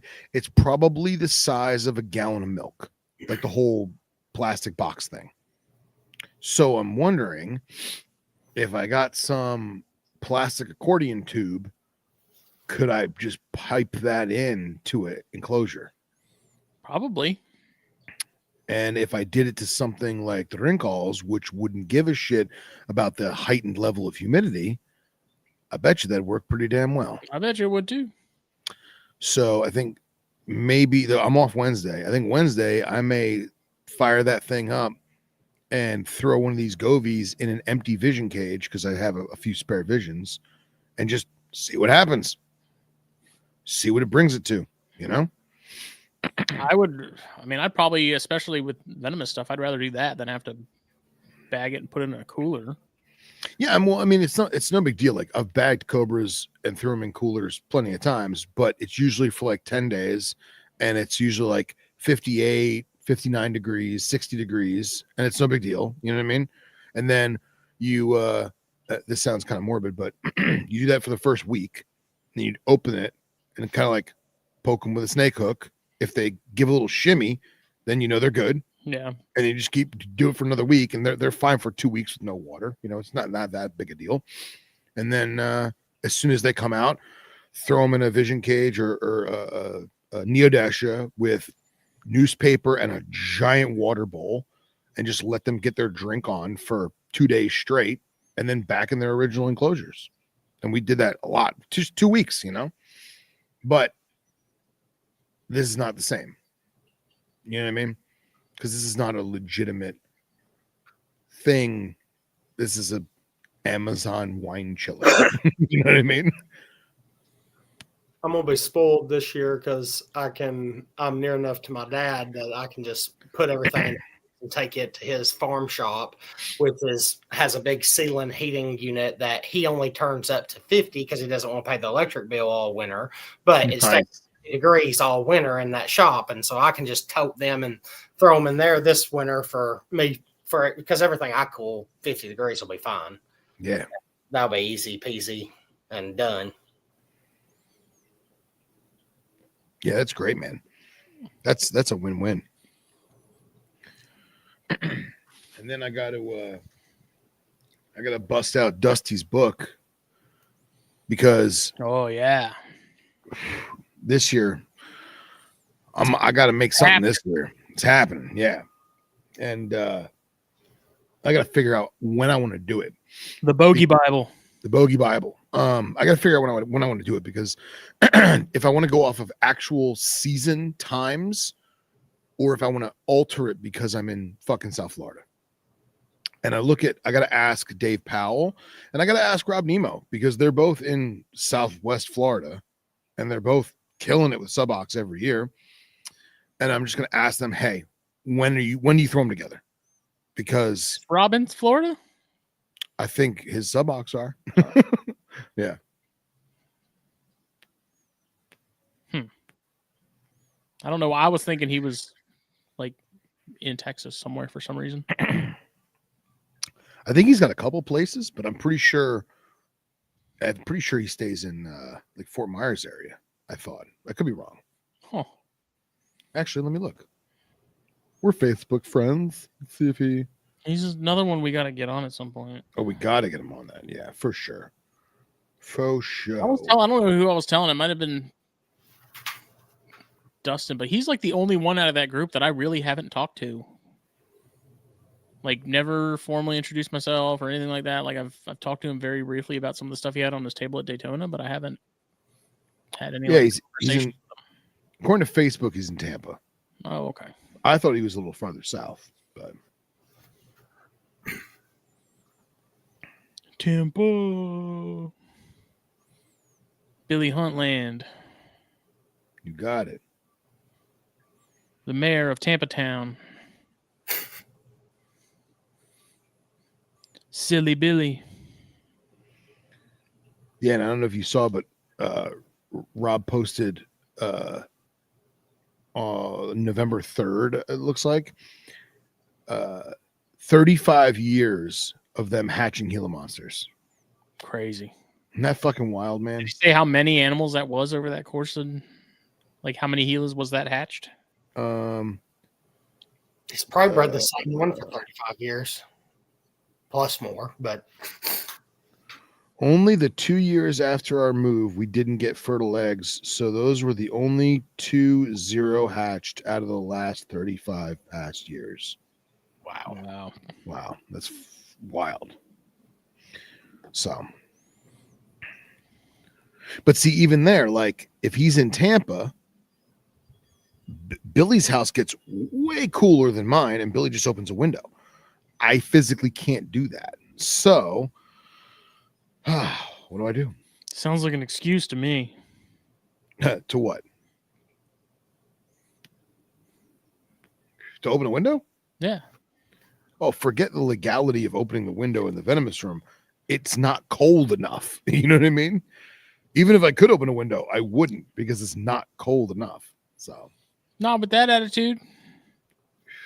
yeah, I guess. You gotta make it cold. Yeah, just throw them all in a tub, drive up to Billy's, throw them in Billy's closet Yeah, for there like you go. a month, then drive back, pick them up again. But it's happening this year, man. It's happening. Gonna go for a pair of Wild Rose Pass and go for a pair of Silvers. You can do it. Yeah. I believe in you. Are you doing water pythons? You gonna try them again? Yeah, I'm actually gonna put them together when we're done talking. Just because the cold snap coming, figured fuck it. So, and I fed them last week, so they should be all pooped out. I'm just gonna throw the male in the female's cage and cross my fingers, see what happens. Hail Mary. Hail Mary. Yep. And I'm gonna wait till December until we get a good like week, like a solid week of chilliness, not just like 2 days like it's gonna be this week. And that's when I'm gonna put the Arizona Mountain Kings down and do that. So they'll be a little late, but I don't want to have a temp spike at all. I want it to be solid for an extended period of time. Yeah, so that would not be ideal. Mm-hmm. And then Fields Vipers and Cerastes are going to be. I'm gonna put them in the chiller for like 4 or 5 days for as low as it can, like whatever 46, 49, whatever it is. Don't care. In the last week of January, February, March. So last week of March, so that second or third week in April, I'm going to put them together. So, and I got to get with Keller and show him my Cerastes and have him tell me if they're too tiny. What does he know? Because, dude, I mean, his are fucking monsters, man. Yeah, They're seeing that huge. that clutch, dude, that was I didn't even know they could freaking pop out that many. Yeah, that was wild. It sounds like he's having a lot of fun getting those going. Oh, yeah? Yeah, he's constantly crying about having to assist feed them because they won't eat on their own. That's tough, man. That's nothing like risking your life to feed baby snakes. You know, I've done it way too many times in my life. I am probably done with that. So, yeah, I'm done with pinky parts. I'm done with pinky heads. I'm done with using a painter's sponge on a wooden dowel to hold down a neonate death adder so that I can shove a pinky thigh into its mouth with a set of alligator forceps. I'm done with that. Like, that's too old it. for this shit. I'm getting too old for this shit. So that's honestly why I haven't paired pygmies, because Yeah, you know, I don't blame you. I don't want get to it. do it. It sounds great on paper, but I feel like when it comes time to actually do it, then you realize how much it sucks. Yeah, for sure. It's okay to have things and enjoy it and not breed it. That's why I love my berm. I love my berm. I will never breed my berm because I don't want the nightmare of trying to find homes for 70 giant snakes.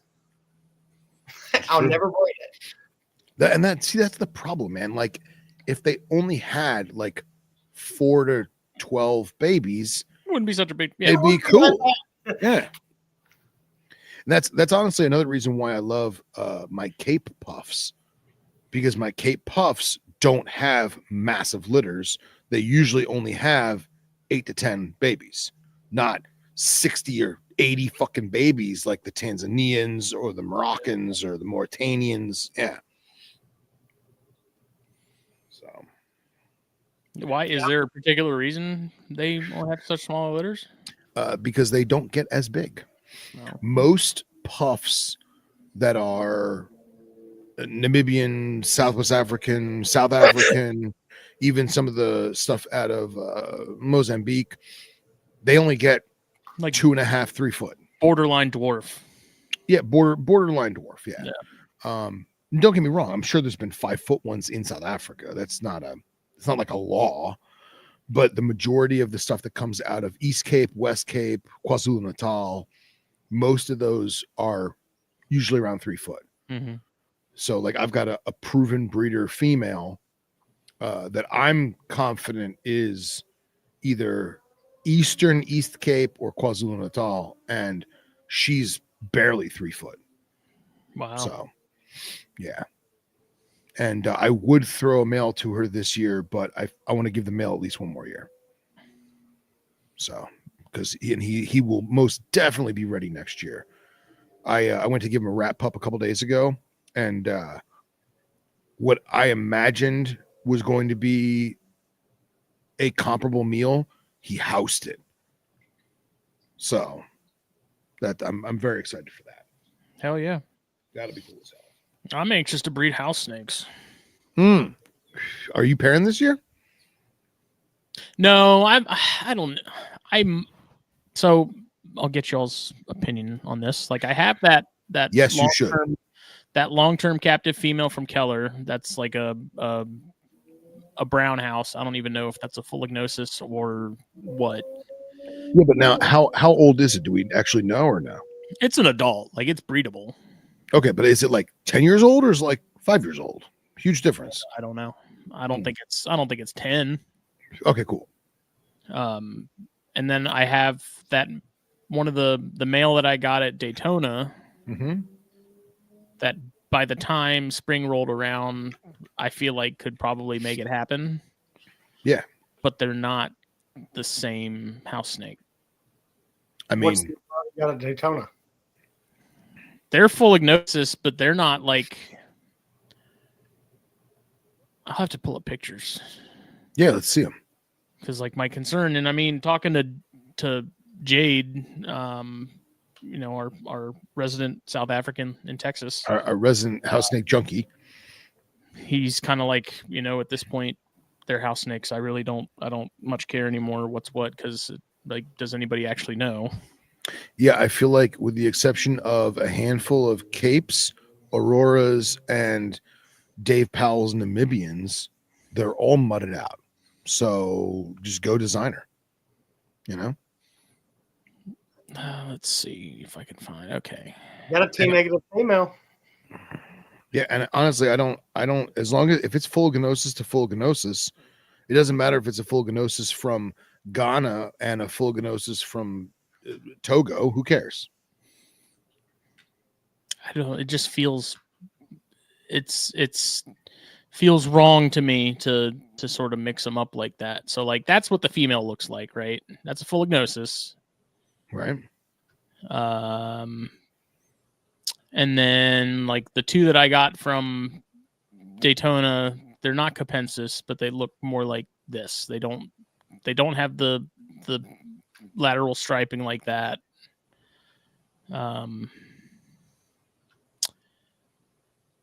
Let's see if I can find something comparable. Yeah, see, they're more like this. Oh, I would do it, man. I would most definitely do it. Yeah, for sure. Do you know for sure what? But are either one of them for sure a locality? You said Keller's was. No, Keller's is wild caught, but I don't think he knows any background info on it other than that it's a. And what about the ones from Daytona? They're both het albino, I believe. Oh well, then they're already They're already muddled up, bro. So it's the chondros in the 80s. Yeah, man, for sure. Put them together. Yeah, dude, pair that shit. Because And my I other think- idea, there's currently on Morph Market. You pull it I've up. got that T positive albino female that I don't have a mate to. So if you want to pair more than one, I'll send you her and you can pair her. Hell yeah. I mean, she's a proven breeder. She laid eggs actually this year, even after her mate had died. And I would have saved every one of them and tried to get a male, but she laid them in the water bowl and I didn't find them until later. Oh, that's the worst. Go figure. That's the worst. I didn't even know she was pregnant. She only had 3 eggs in her. She wasn't swelled up at all, which you'll realize that the first time you breed house snakes, they will surprise you. Because by the time you go, I think she's pregnant, the next day she'll lay. Wow. Yeah, so like I was looking at this guy had 2 males for sale, and this is like exactly what the female looks like. And so I was like, well, maybe I should just pony over, $150 and get one of these males and keep them true.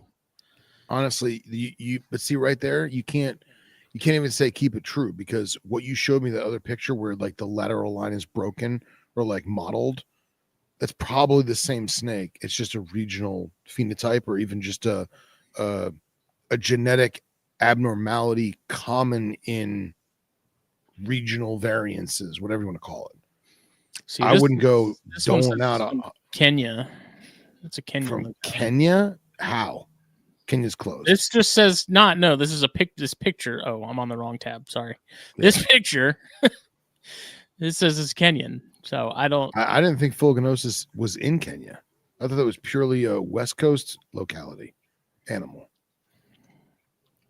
I don't. I would know, say if man. you I know don't for think sure the anybody knows. locality, then for sure try to pair localities. But if you have something that you don't know for sure the locality anyway, throw them together, make more houses.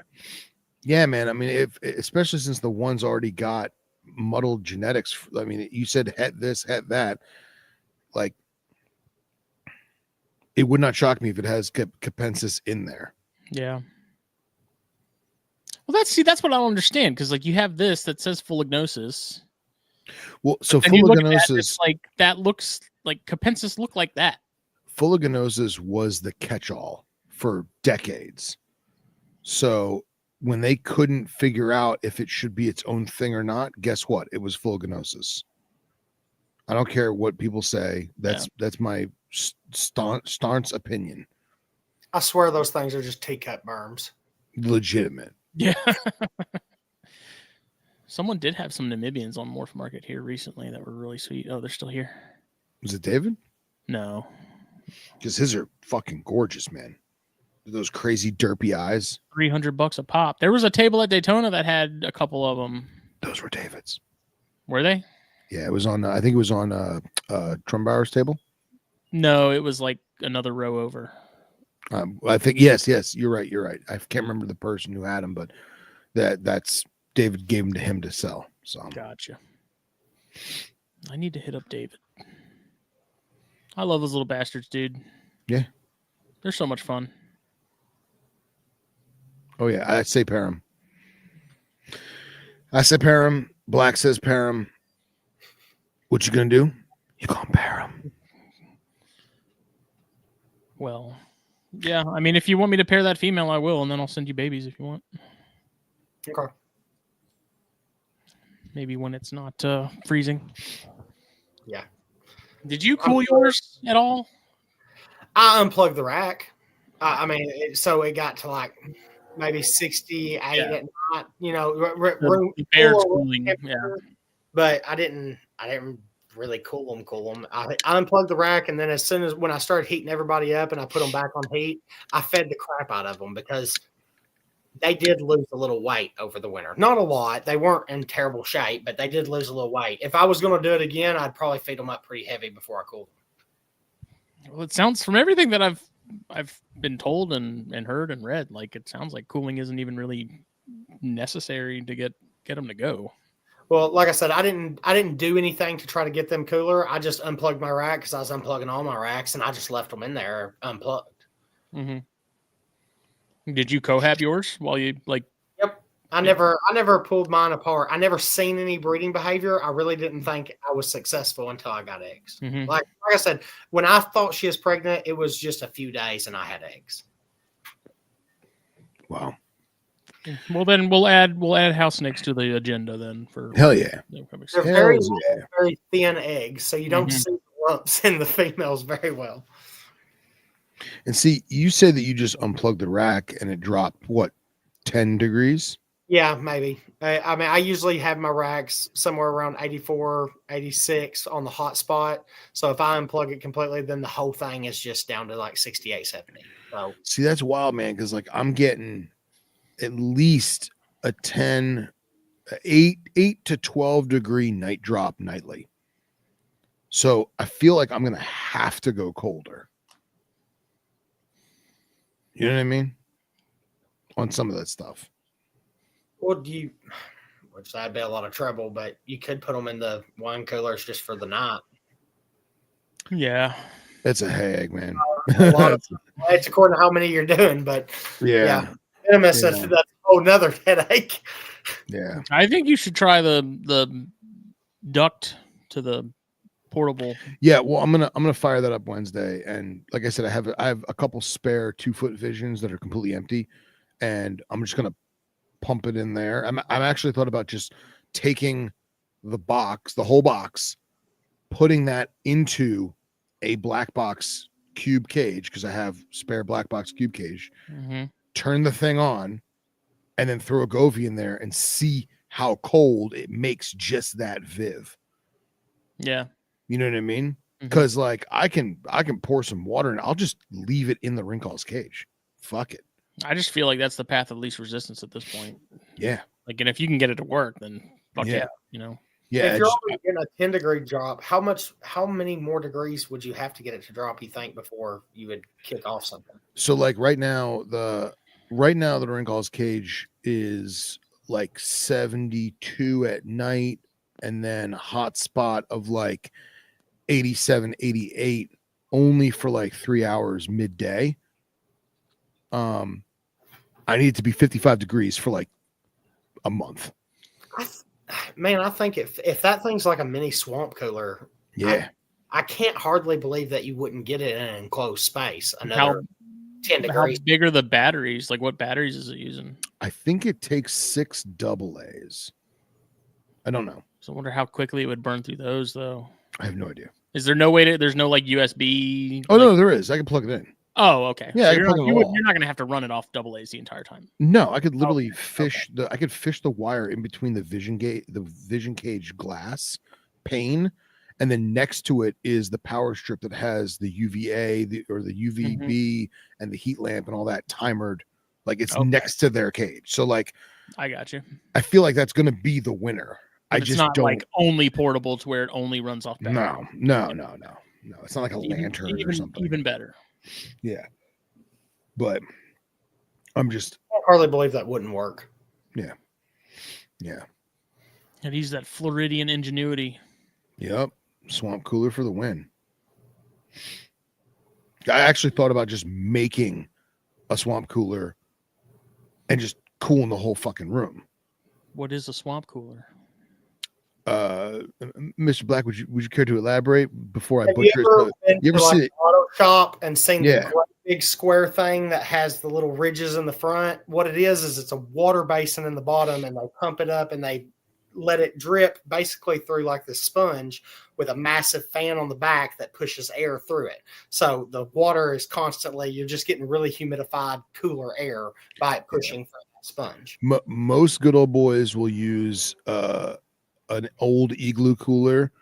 You know, you had this old igloo cooler that you used for 20 years to throw your quartered hog meat in after you just did a pig hunt, and then, oh no, this year the hinge broke. So you break the other hinge off and then you use that, you wash it out and you because you can't put food in it because it had dead pigs in it. And now you take a doorknob drill bit, you drill a doorknob drill bit right through the top of the lid of the igloo cooler, and then JB weld a PVC, whatever, sprocket, I guess, and then just slap on a couple computer fans, and you're rocking and rolling. Yeah. I mean, was that a good enough addition? That would Doesn't- okay. that would work. Yeah. But I don't know if I want to do that to the whole freaking room. So You know, if your little swamp cooler didn't get it cold enough, your basin, could you put ice in it? no, it's not big enough. Well, if I made a real swamp cooler with like a 3-foot igloo, then sure. I started to say, if you put ice in it, then you'd basically have an air conditioner for at least a few hours. Yeah. Which could be enough to keep it chilly during the day. Interesting. Dry ice. Make a fog machine. Yeah, right. The problem is the humidity. That's the real problem. Because like now, like a lot of the snakes, they won't give a shit. But like the Cerastes, the field vipers, some of the Might as well drown. Montane stuff. Yeah, I'm just thinking about respiratory, you know? Well, maybe if you can make swamp coolers for the ones that don't give a crap, then the wine. Yeah, cooler. or I gotta see how much this one that my parents bought me. I gotta see how much they paid for it. Cause like if they paid like $50, it might be worth just buying like 4 or 5 more. You know what I mean?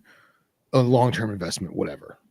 And just put one in each cage. Like I don't need one for the female cage and one for the male cage. I only need it for when they're together. So like I'll throw them together, chill them out. They're gonna what was that face, Smitty? No, I was yawning. Oh, I thought you were gonna sneeze. No. And in that regard, and kind of go from there.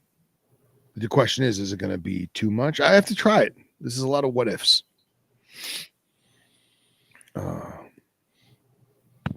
Speaking of cool gadgets, though, show us. Yeah. So show us. It is time. These, like with the Govies and these things, think about how expensive this kind of stuff would have been, 20 years ago. 5 years It's ago. crazy. 5 years ago, even like for $70, I got this little digital microscope here to be able to sex tarantulas. Yes. And like here, Black, show yours. Show your thing again. Okay. We're still here. It's just you. Yeah. See, I haven't even used the little reflector bit on mine yet either. And this piece has a lot. There's 2 additional lights. It all runs off of UVB. You can take the pictures with this so you don't have to ever touch it or worry about shaking the camera. It's impressive for $70. It's really impressive. And because about just 4 years ago, I got this one with like the regular eyepiece, and I got it to look for like lung flukes and parasites and snake poo, and it goes a lot. It has a lot more magnification, but it's legitimately harder to use, especially for like tarantula motes or something like that you don't need as much magnification for than that. Yeah. Now, just for the listeners at home, Dustin's showing us a traditional microscope. He was showing us a traditional microscope, the one that you'd imagine in your mind. But imagine a traditional microscope, but instead of the eyepiece, it is a 6x4 LCD screen and 2 little gooseneck LED lights, so that you have a full screen and you can see what's going on. Now, I don't know if it's powerful enough to see single cell creatures as well as a traditional microscope, but for looking at the inside of tarantula molts and the like, it does a damn good job. Which is what I was doing here with a little Taxinus bambus that molted. This thing has been quite the mystery for the last 48 hours. Because at first I was like, sweet, it's female. But then I was thinking about it more and I'm like, wait a second. There's a lot of distance because this is what we're looking at here. There's a little dog ear here. There's a little dog ear here, right? Which usually is like something you see with spermatheca, which is what females have. But there's so much distance. Usually spermatheca are much closer together than that. So I was like, well, what if that's the gonophores that males have, And so I asked a couple people. I was on the Tarantula Addicts Discord, posting some pictures, and it kind of got to the point where it was like no one really was quite sure.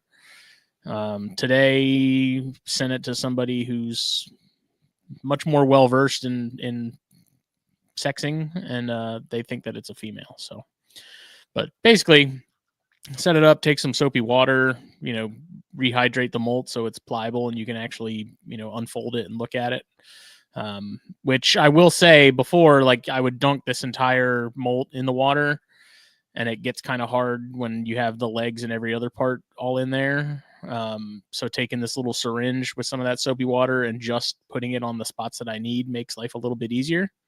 At least getting it untangled enough to where I can cut that part off that I need to be able to look at between the book lungs, the top set of book lungs, and then the bamboo skewers to sort of manipulate it under this and get it laid out where I need it. But dude, this thing, like honestly, I wasn't really expecting much for it being $70. I was like, yeah, okay, it'll be cool, it'll be all right. But I was blown away. Like the build quality on this is actually really good. The picture quality is really good. It was super easy to put together. Like took like 5 minutes to slap it together and turn it on and use it. My main complaint with it is this is the power cable to power the actual like brain. In order to get these external lights to use those, there's another power outlet in the back at the back of the base plate there.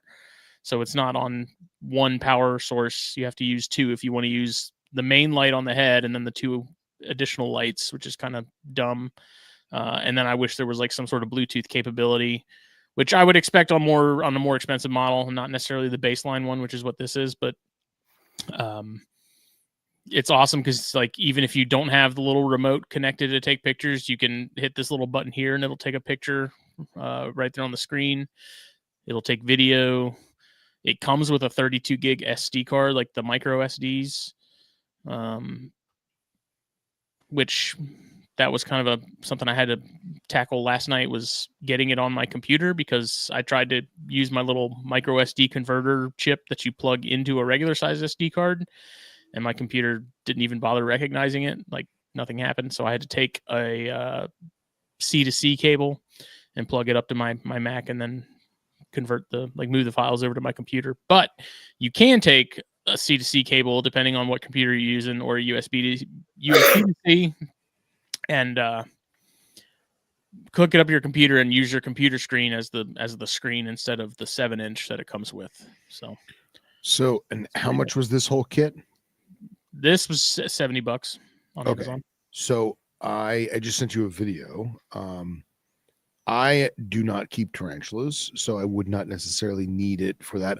I have considered it if I do keep scorpioning my way up, I might do it for scorps later on, just to sex neonates, very, very, very tiny instars, whatever you want to call them. But I have one for coins because I am very much engulfed in the numismatic world. Here's a US silver dollar, and this one does not have a screen. It's $40 or like $35, and it's USB-C right to your computer, and it comes with the software. You just download the software for free. So what do people use it for coins? Looking at details, imperfections, markings, like misprint things. Yeah, everything. It's like looking at conditions and stuff. So like I think this is zoomed out as much as I can go because I wanted to, see the luster of it and everything. But like you can literally see the metallurgy in the lines of the stamping of the coin. So, and this is actually in a plastic holder. So imagine if I took the coin out of the plastic. Yeah. So. Yeah, man, I was super surprised at the quality of both of them. If I had seen it on Amazon for $70, I probably wouldn't have even bothered buying it because I would have thought that it was going to be junk. Yeah. But when he posted the pictures of the pictures he was taking, I think it's the next day I ordered it. I'm like, no, that's incredible. And it's been great for that. I've found myself looking at you was talking about the little tarantula paws earlier. I found myself looking at the paws and finding the book lungs and just enjoying using the microscope to look at all that stuff. Oh yeah. Yeah, so I mean, this is one of the Flamingo Kylos I have that's up to this molt was probably a little under 2 inches or so. So we're not talking about a big molt. And Yeah. I mean, very clearly, this is what I'm talking about when I said the other ones were super far apart, like the spermatheca. This is a female, and they're much closer apart or closer together. So that's Can why I you was zoom like, in on them real quick? so I was like, maybe it is a male because of the distance that we're between those. Like this is much more traditional and what you expect. Because we're looking for this little dog ear and this little dog ear. And some species, like on ornamentals, it's a single flap. It's not two. Right. But like, what are those two little circular things on the right? These? Yeah. Just bubbles from the from the solution. But okay. But I like that it's time and date stamped. And like this is a Chordatus that I was like, oh, it's a male because there's nothing there. And then Dritz was like, no, man, that's a female. I'm like, what are you talking about? That's a female. Like the rules keep changing, damn it. Yeah. What made him think that's a female? I don't know. That's what I don't understand. So like here's the Bambus again, and you can see how far apart these were compared to the Flamingo Kylos, which I mean they're not related closely at all, but you know, I was like, maybe this is a boy because you have one over here and one over here, and that would be gonophores and not necessarily the spermatheca, but I don't know. So they're leaning towards female, which would mean that I have 3 females. Hopefully with the other 2 that are coming, I'll manage to land a male, but I don't know. Okay. But this thing's cool, man. Like it's really just cool. amazing that you can get that kind of thing and you know, have that kind of stuff. So like that same company makes a bunch of different models. Like there's a, you know, varying price ranges from the 70 up to 170, 300 for this one. This one says it's HDMI and it's much more hardcore. Yeah, it's like a tabletop one.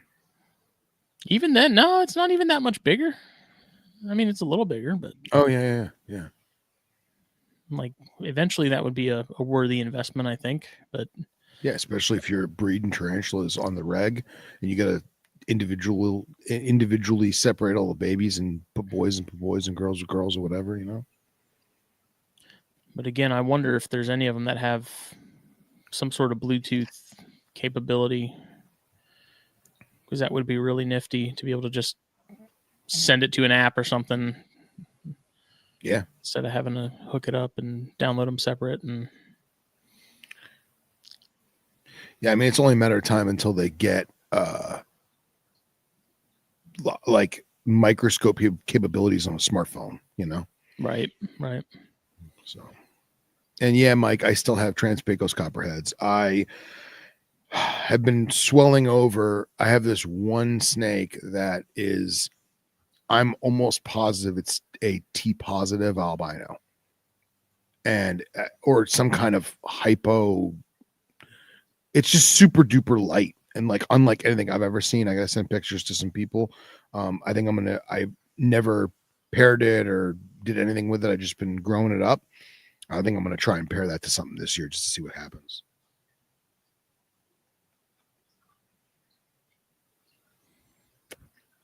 Yeah, I don't know how people use these for soldering stuff with the heat and everything, but You think they really do? I don't know. I mean, I know the coin guys use it. Like I know. For sure. Yeah. But like this one goes up to 2,000. For a way that the heat isn't that big of an issue. Yeah. This one goes up to 1,200x. Wow. Yeah, that's what ours is.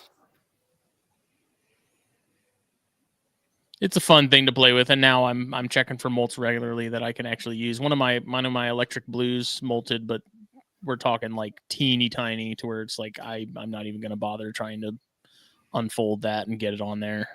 Yeah. So I had one molt when it come in that I looked at, and then every day I've been checking every single cage. dude, right? Some of them are. I knew some of them are getting close, so every single day I'm picking up the deli lids on every single one, looking to see if they've given me a molt yet. It's just fun. It's cool to like see what you can find, and see what, what you got. You described it best. It's like scratch offs. Yeah, it really is. And it's I mean, for like certain species, especially ones that take a really long time to mature, like the brachypelmas and the phonopelmas and stuff, it helps out a lot, because when you're talking about an animal, it's going to take several years to like hit maturity. To know what you've got early on will, with the planning stages, like you were saying, like timing and getting a male that's at the the right stage of life to be able to pair, like it's a game changer when it comes to that kind of thing. And like these, the Bambus that I have, trying to find a male that eventually, hopefully, I can use, and that Dritz can eventually use. It's a big help. Because like I have those Firmingocylus, the Akaias. I've got 3 of those, and the one that I got the molt from the other day, that's a female. So I have 2 others that I don't know what they are. And we'll see. And then the one of the Bluefoot baboons, I have 2 smaller ones, and then the adult female, and the one that I looked at the other day of the smaller ones is a male. So now I can kind of plan ahead there too, hopefully. Yeah, I mean, I've got 7 tiny swings of P Hattie, and 3 of them from Phil and 4 from somewhere else. And if I find males, I'm going to send some of them back to Dritz, and I'll probably one because I've got 1 mature female. But yeah, when you have that many slings, it's nice to know what you have pretty early. Mm-hmm. Yeah, because I had that erratum. That was an immature male that I ended up trading for another Bambus and that bicoloratum sling, and like that erratum had probably 2 more molts before it was mature, at least. And it's like that will be a while before that happens. But I was like, it's a male, so turns out Kyle and Adam were like, hey, we need a male. I was like, great, you got a Bambus, I need that. Let's make something happen. So did. And it's all part of the power of I didn't use the microscope for that. I used a jeweler's loupe because he was big enough to be able to see it pretty clearly with that. But it'd be even easier on that stuff with the microscope. So now Phil King, the other Phil, was like, dude, you need to hit up that microscope company and see if they'll sponsor Arachnids. I'm like, probably ought to, considering I just sold like 6 or 7 units of theirs within a week. You need an affiliate link at least. You at least need an affiliate link. Yeah. Something. So, and it's just wild because you think about like how much something like that would have cost, however many years ago, and like how unattainable something like that was to have in your home, and for it to be small enough to just sit on your table and take up less space than a desk lamp. It's man. It's just wild. We're all old enough to remember when video cameras for home videos was like a status symbol if you had one. Yeah, I never had one when I was a kid. We was too poor for all that, but that was like a status symbol. If I went to a birthday party, my dad, the video. My dad had the video camera that took a VHS tape. Yeah, showed it. Yeah, legit. God damn it. Smitty, you need to buy my Paraleonis, the last pair I have. That male's a good-looking male. It fades out to nearly completely orange at its head and its tail, and then it's bone white all through the middle. I was actually planning to send mine to Harry. Your Leonis? I sent him mine that Harry this year got. I said, "Do you want a box of non-feeders?" And he said, "Sure." And I sent them to him. I think all of them ate as soon as he got there, just the plane ride. But he got 1 Leonis and 2 Eastern Kings from me. That was longing for the void. It's crazy how the change of scenery gets him to do stuff. I had a really troublesome pyro, and Chris Paint Job was like, "Hey man, where is it?" I was like, "It's in my bedroom in this little baby rack." He goes, "Go put it in the living room for like 2 weeks." And I was like, "Okay." I did, and then I just ate. That was it. Sometimes it don't make enough sense. That was it. I put it in a meal prep, plastic like meal prep container, and just stuck it on a bookshelf. And fucker ate. So Weird creatures that don't make sense. I know, right? Living holes in the ground. Well, boys, waking hour. Excuse me. That's right. It's cold. It's cold. It's brisk. I got the mice all winterized for the night, and they got them a little heat pad, and then I put an old shirt in there for them to sort of bundle up under with their litter. Nice. They're in the garage.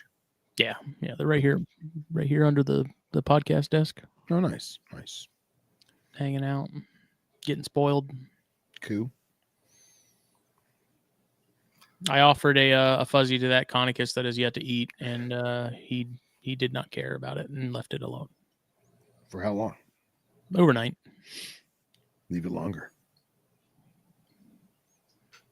Yeah, then eventually the mouse is gonna starve to death, and I'll feel bad. Nah, not for another day. It'd be fine. No, we'll see. I think the room cooling down a good bit has probably turned him off even more. I'm sure. But, Oh yeah, I didn't even realize that. Yeah. So, whatever. Maybe we can hit the 2-year mark of not eating. Does he still got the same body weight? Yeah. Who cares? Nothing's changed about that snake. Who cares? I told you, man. I had that Michelai that didn't eat. It didn't drink or eat for like 13 months. And I know it didn't drink because I pulled its water bowl after about 2 months. Wild. And it just survived, just lived. Yeah. I had an Eastern snake go all the way nearly its first year from the egg without eating. Of course, I cooled it for like 4 months there to just try to go, but still, it went nearly a full year without ever eating its first meal. That's wild, man. That's crazy. Wild. These things can run on nothing. I hope that Conicus is proof that they're so built to have zero caloric intake and be fine. It's wild. Yeah, man. If only we could be so lucky. All right. Ugh. My metabolism doesn't work like that. Dude, I wish I could just be like, let's just turn it off this month. Yeah. Just not eat for the next 6 months. Yeah. Just burn off all that winter weight. That's right. This episode, as always, is brought to you by blackboxcages.com. Go shop around. Use the code THN25 at checkout. Get a little bit of a discount. And then if you want to be cool like Harry Claiborne, you can drive on up there and pick up your order instead of having it shipped. If you're within what you would consider a reasonable distance of North Georgia, like, hey, if you're in Washington State and you feel like driving to Georgia, go pick it up. More power to you. But if you're in the Southeast and you're not terribly far from Atlanta and Gwinnett County area, then choose that pickup option and go grab it yourself. See the operation, meet the gang, all that good stuff. See how the sausage is made. And then you can, on your way back, stop through Somerville and hit up Trey and McKendrick at Cold Blooded Caffeine. Get yourself some coffee. Get that Snakes and Stogies blend. Once again, it's the best one. If we have to if we have to pick one, we're picking our own. If we do say so ourselves. That's right. And then when you leave Somerville, come on down the coast and go to Fulvius Apparel, fulviusapparel.com. Hats, shirts, coffee mugs, hoodies. It's hoodie time. Black Friday sale is going to be happening later this month. So keep an eye out for that. Doing some Underdark exclusive designs for Dritz. Those will also be released at some point here soon. Still kind of getting that together. Use the code THN at checkout there. Get 15% off your order. That is the exclusive promo code for THN listeners and viewers like you. A lot of people use it. That means people are listening. I like it. Thank you. We'll see everybody later. Bye.